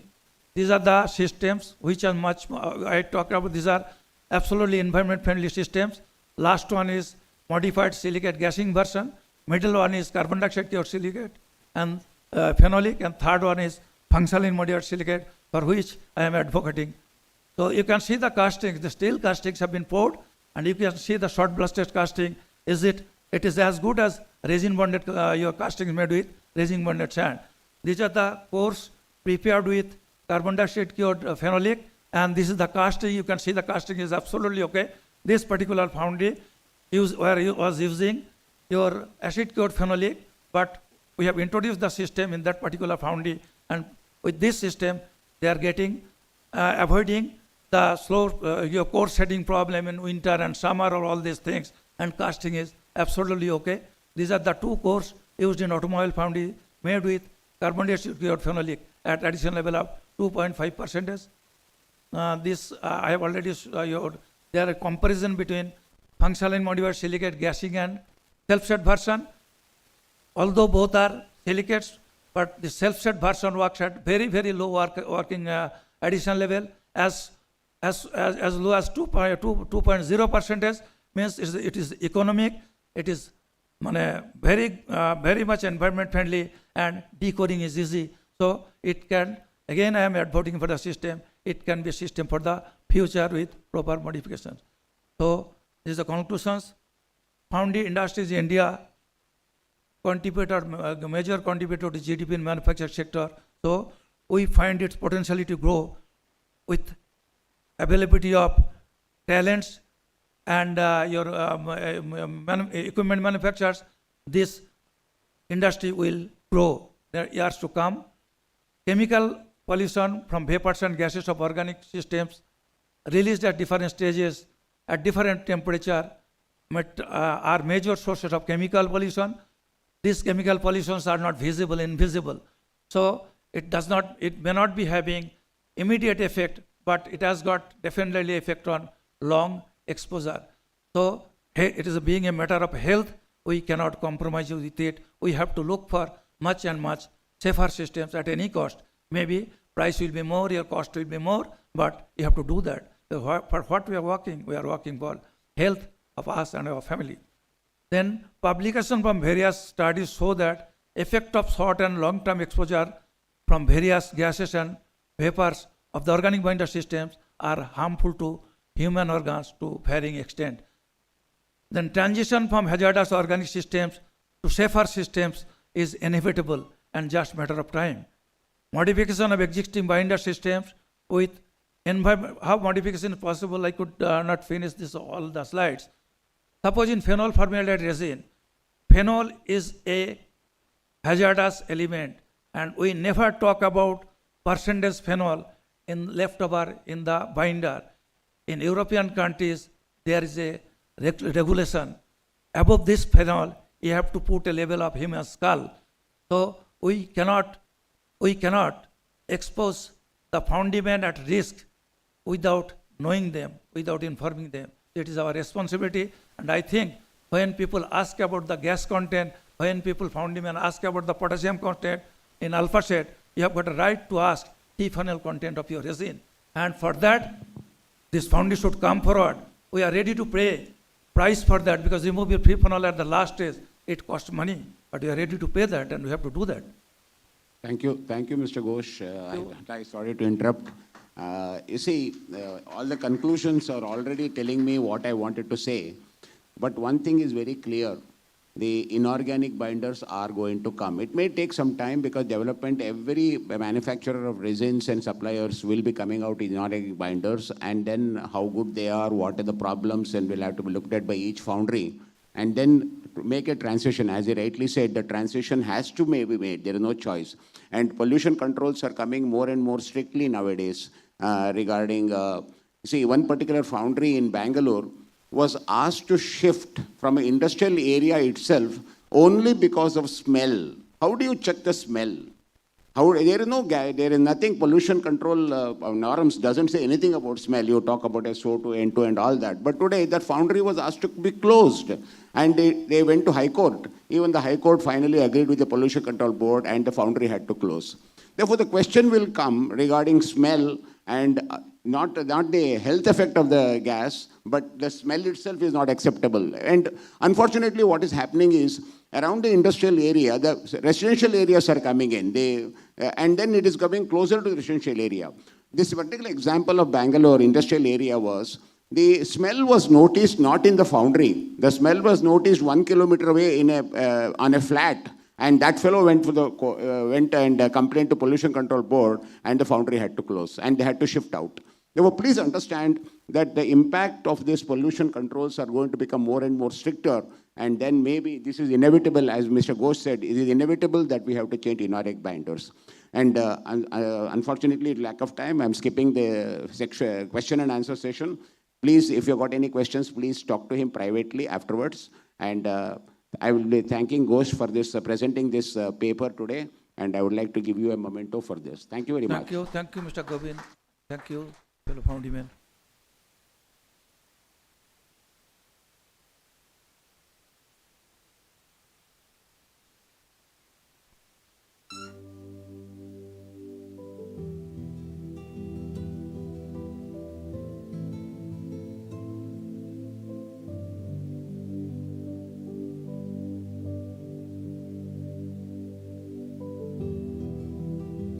Now I would like to invite Mr.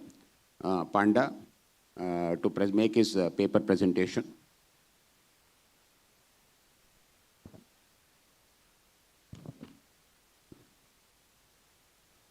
Mr. Chandan Panda is Vice President, Technical Service and Business Development of Gargi Hutchinson, Alberta's Mumbai. And his topic is high performance cold box systems to optimizing quality, economy, and pollution. And I invite him to make the presentation. Thank you. Good afternoon, my dear foundrymen, and thank you, Mr. Govind, for your kind introduction. Today, I am going to present about the high performance cold box system to optimizing quality, economics, and pollution. And so, in these topics, I'll cover the current market scenario, the challenges, and the general requirement for foundry industry, the organic binder system used in Indian foundry, and the modern cold box system profile. The cold box system road to success, the development of the cold box system, and also the case studies, the cost saving through the product technology, the benefits with new innovation, and environmental behavior with reduction of organic content, reduction of monomer content, and reduction of formaldehyde. So the current business scenario and challenges, the environmentally compatible production and increased complexity the foundries are facing today.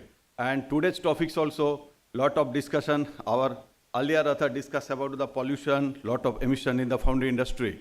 So the new generation cold box system that manage the balancing act by fewer emission and uncompromising performance. The organic binder system, above all, the cold box remain the dominating process for cold production, especially in the serial casting, due to its broad range of application, its effectiveness, and day-to-day the technological advancement. the modern coal box system to fulfill many requirements. For serial foundries, the crucial properties is high productivity. So to achieve high productivity, so model coal box system should be the high strength level and high reactivity, long bench life, low sticking to gives the higher production, and low gas evolution in the foundry, and also low pollutant emission and high thermal stability. So the general requirement of foundry industry is the growing complexity to increase coreosity. If the casting is complex, so you have to use number of cores. So number of core means your binder addition level will increase, the effective surface area is increased, so you have to reduce the gas. The reduction of the casting weight. So the casting walls are gradually become thinner. So now the engine blocks, the casting wall thickness is 3 mm with dimensional accuracy 0.5 mm. The environmental legislation in national and international level, especially in Europe, the formaldehyde emission level is 20 mg per meter cube. So in future, so it will be 5 mg per meter cube. So in India also, so in future it will come, so we have to be ready for that. And definitely the protection of employees' health and safety. So the engine blocks. So it is that engine blocks, so very thin, it is 1.8 L to 2 liters TFSI engine. The power 85 kilowatt to 220 kilowatt. So if you see the wall thickness 3 mm with dimensional 0.5 mm and casting weight approx 43 kg. So the alloy is GJL 250, GJL 270 and GJV 450. So if we want to produce such type of thin casting, so we have to use the different arrangements. So we have to use the core package technology with the vertical pouring method. So this is the core package application. I So request you to go for the subject, directly. So it is because, related to. I know that, but Yeah, watching this timing, therefore. Yeah, I'll cover within 20 minutes. Sorry. So this is the core package application. So if we see if we want to produce such types of typical casting, so you have to use the number of cores. So thin wall engine blocks with integrated functionalities to reduce the CO2 emission. So this is the future generation for the motor vehicles. So here, especially for this core, we are using the advanced binder system to reduce the binder level and also it improves the gas content also. So and also the thin coating layer. The coating layer should be very thin.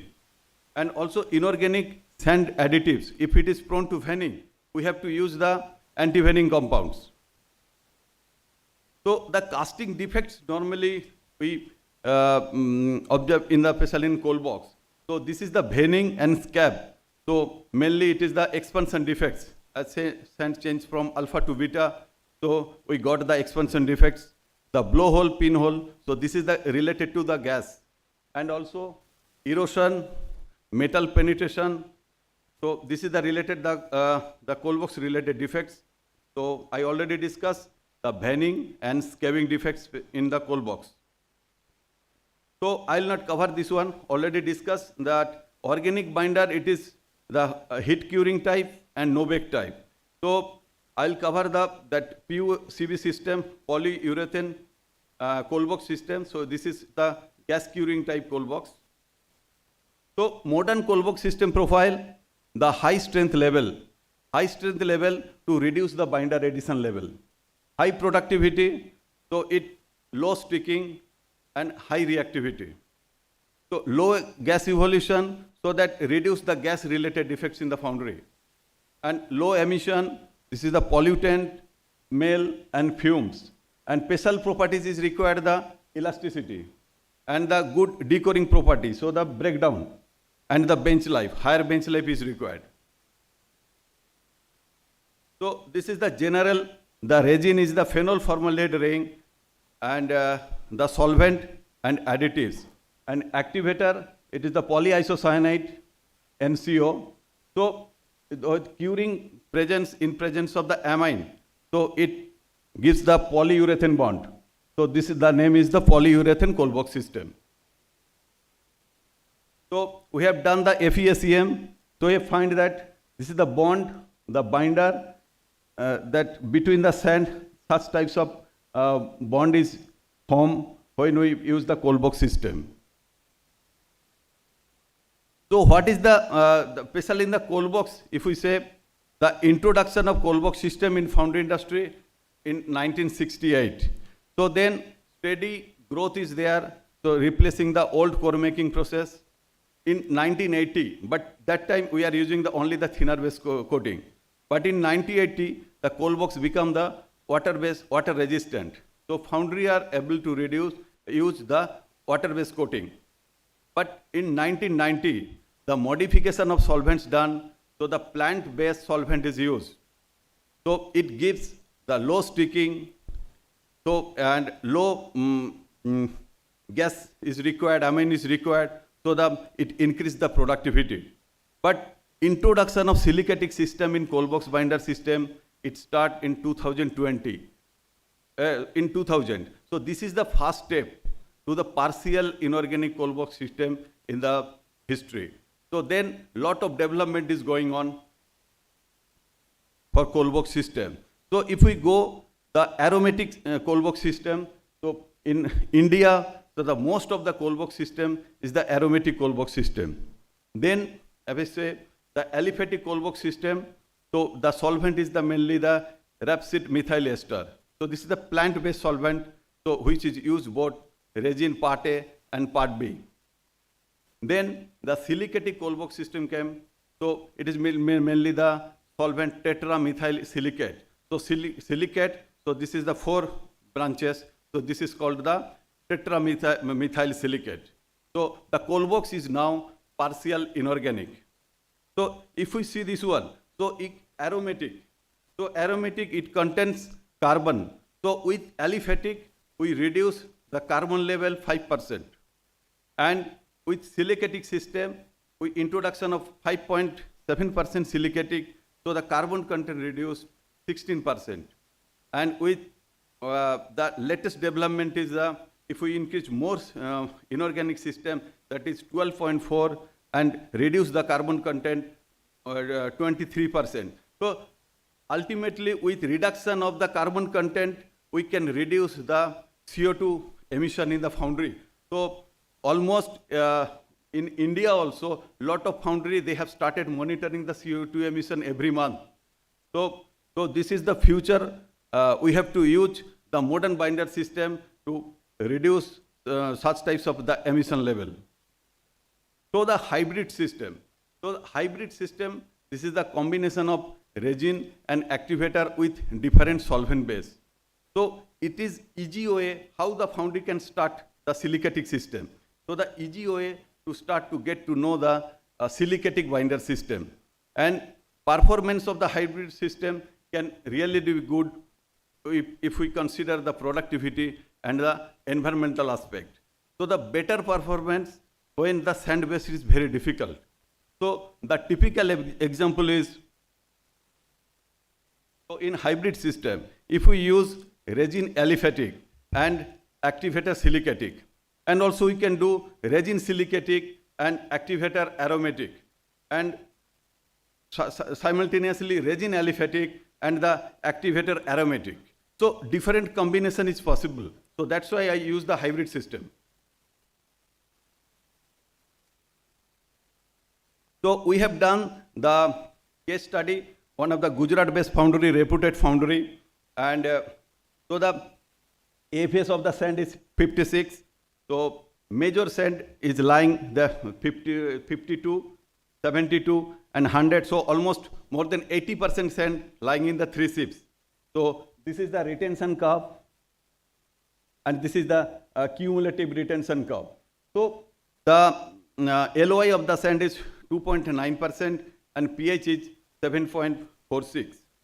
So earlier, this Foundry using the aromatic system. The resin addition level is 0.8, 0.8. So with introduction of hybrid system, we keep the addition level 0.65, 0.65. So overall, we have reduced more than 20% resin addition level, means part 1 and part 2. So we got that 0 hours, it is 110 and 105 psi that strength. So after reduction of 20% strength also, so almost 1 hour, 4 hours and 24 hour strength is almost near, and it is our specs, within our specs. So even in case of the scratch hardness, we are getting similar result. So what is the advantage of this system? So the low viscosity of resin, it gives the better mixing property of the sand. And low aromatic solvent, because hybrid system we are using the plant-based solvent or silicatic solvents, so reduce the volatile VOC compound compared to the normal aromatic system. So no smell due to the special solvent, and low sticking. So especially the plant-based solvent or silicatic solvent, it gives the low sticking tendency. So it improves the your productivity in the foundry. So very high initial strength. So it is almost 20. If we keep the same addition level, we'll get 20 to 30% higher strength compared to the aromatic system with same addition level. So the application benefits is the reduced core breakage due to the higher initial strength. As initial strength is higher, so it reduces the core breakage. High strength helps to reduce the addition level of resin and activator, so that it is almost above 20% for both part 1 and part 2. So reduce part 2 consumption helps to reduce the nitrogen in the system. So if it is 20%, so straight away you can reduce the nitrogen 20%. And especially in the green sand foundry, so that coal box sand, we are mixing with the green sand. So indirectly, you helps to improve the green sand property. So in green sand also, it reduces the nitrogen content 20%. So lower part 1 and part 2 addition helps to improve the sand flowability. So if the resin is less, so it improves the flowability of the sand. So flowability of the sand means it gives the better compaction and to improve the scratch hardness. So higher initial strength is suitable for the robotic and water jacket application. So now we are able, one of the foundry based in MP.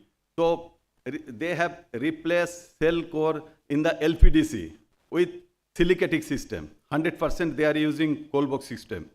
So which is not possible earlier, only one foundry they are using. So the excellent moisture resistance to give the good baking properties. So when used in the water-based coating, so that your core storage properties also increase. So the less cleaning of vents, so it increase the productivity. So due to high initial strength, as we know, some critical casting, we are bound to use the anti-veining compounds. With anti-veining compounds, it is finer. So ultimately, you have to increase your binder level. But in that case, we already get 20 to 30% higher addition level, so that we can keep the same resin addition level and we can use anti-veining compound. So a lot of discussion, Mr. Santosh Kumar also discussed about the gas related and also the pollution. Mr. Ghosh also discussed about the lot of emission in the foundry. So where that emission is, especially in the mixing, it starts from the mixing. In mixing, we get solvent and phenol. So in core production, it is amine and solvent. So in core drying, it is formaldehyde, solvent and amine. In casting, it is benzene, phenol, solvent and formaldehyde. In cooling zone, so benzene, phenol, solvent and formaldehyde. Even in the checkout, it is benzene, phenol, solvent and formaldehyde. So in the total cycle, lot of emission happened. So ultimately, with reduction of the organic binder addition, we can improve. So reduction of the monomeric, especially the free phenol and free formalin. So we can do that, and a reduction of the formaldehyde addition, especially in the drying. So the possibilities of the foundry chemistry to reduce the formaldehyde addition, the cold box binder system is available with active agent to trap the formaldehyde. So similarly, the coating is also available, so which can trap the free formalin in the system. So the additives also available, especially which are using different types of additives. So with active agent to trap the formaldehyde.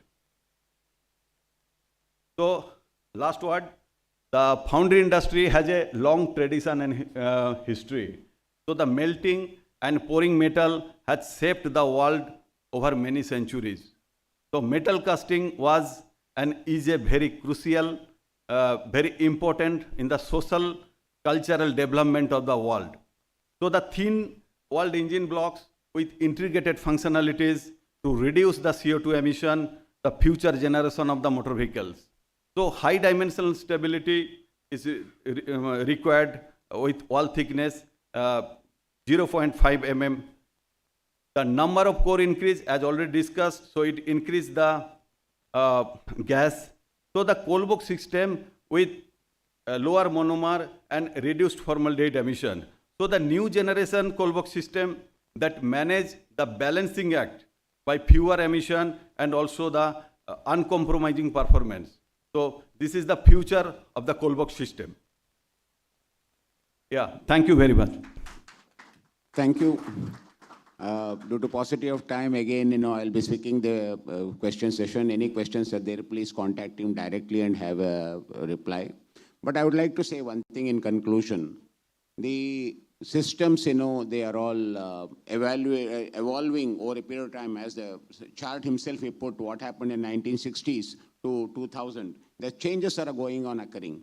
And as the pollution control limitations and other things are coming in year after year after year, the new materials will be brought out by the manufacturers. Only thing is, it will have problems. It is not that it will not have problems. Even in a foundry which was using alpha set, but they went for the complete mechanized Nobex systems, they had to switch over to the Furanic system. Like that, there will be problems. Each foundry will face something when they try to new things, but collaborating with the manufacturer of the resins and the foundry, the via media, they have to discuss and finalize, and then they have to take it forward to see that the pollutions are reduced so that it doesn't affect the productivity of the particular foundry. Therefore, these evolutions are going to come. Only thing is you have to be, I'm very happy that they're making this presentation to make the people aware that these new things are coming up. And then the onus is on the foundries to request them to take the samples and then see what are the problems and then give the feedback to the manufacturer so that the development can become faster in our country. I thank Mr. Panda for his presentation, and I'm making a presentation on behalf of IAF for the memento for him for his participation. Thank you very much.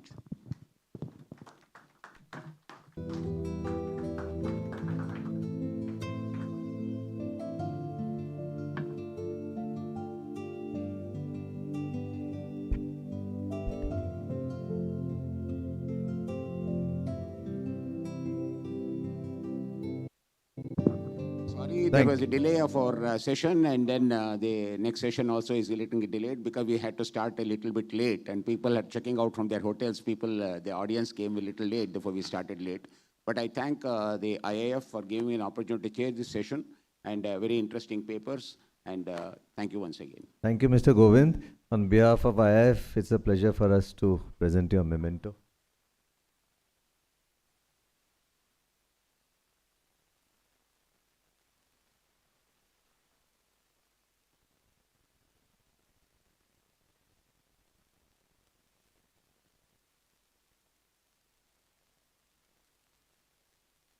Friends, we'll start the next technical session. Mr. Amar Patil is the chairperson for this session.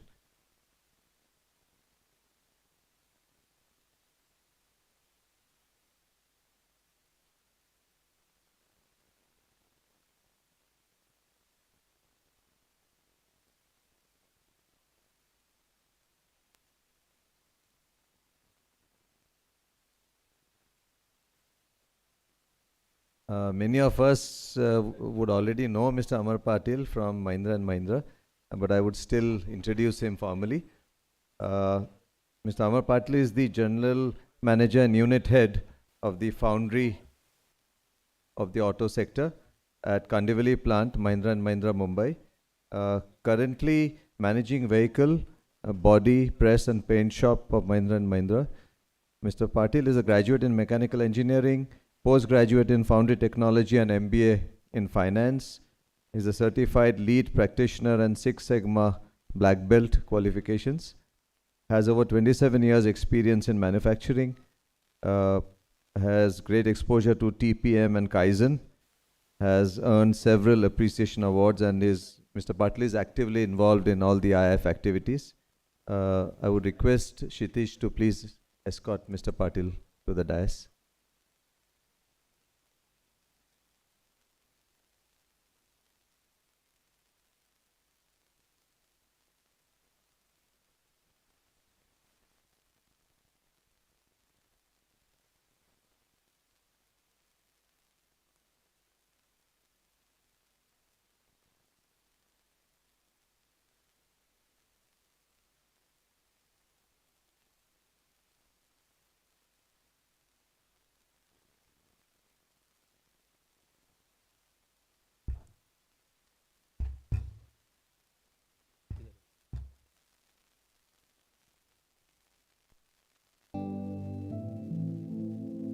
Hello. Yeah.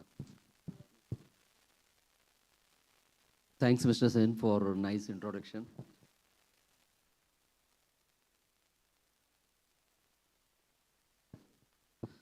So now we'll begin with the last session of this today's last session. I take this opportunity to introduce Mr. Rajesh Goyal.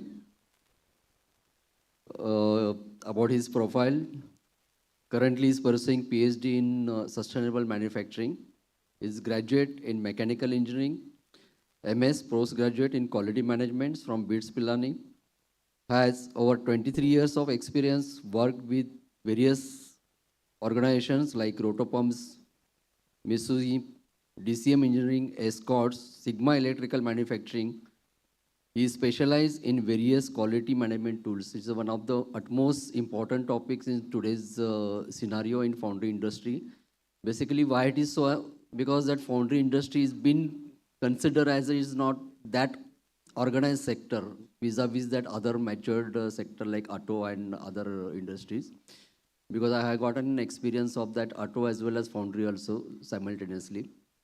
So even during yesterday's session also, one of the speaker is basically casting buyer. He has mentioned this Tata Cummins.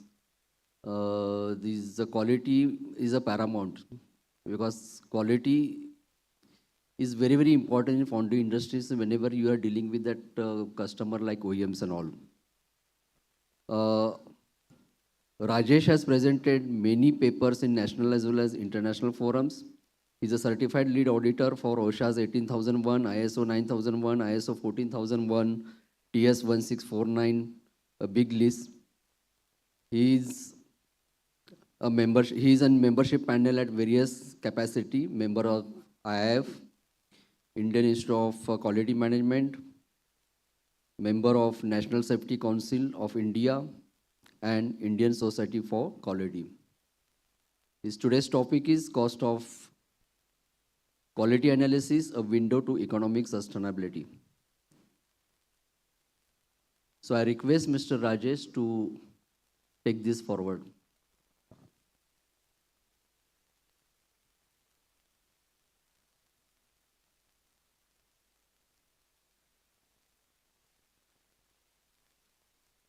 Any technical glitch? Okay.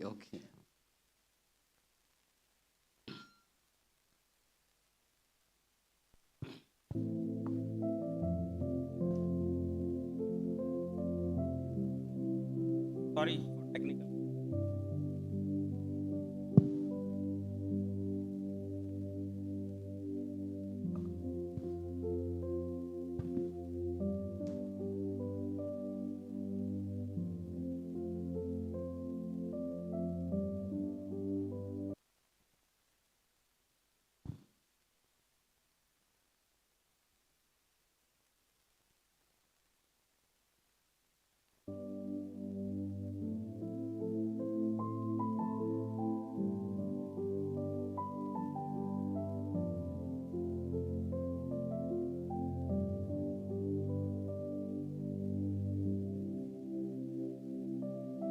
Uh,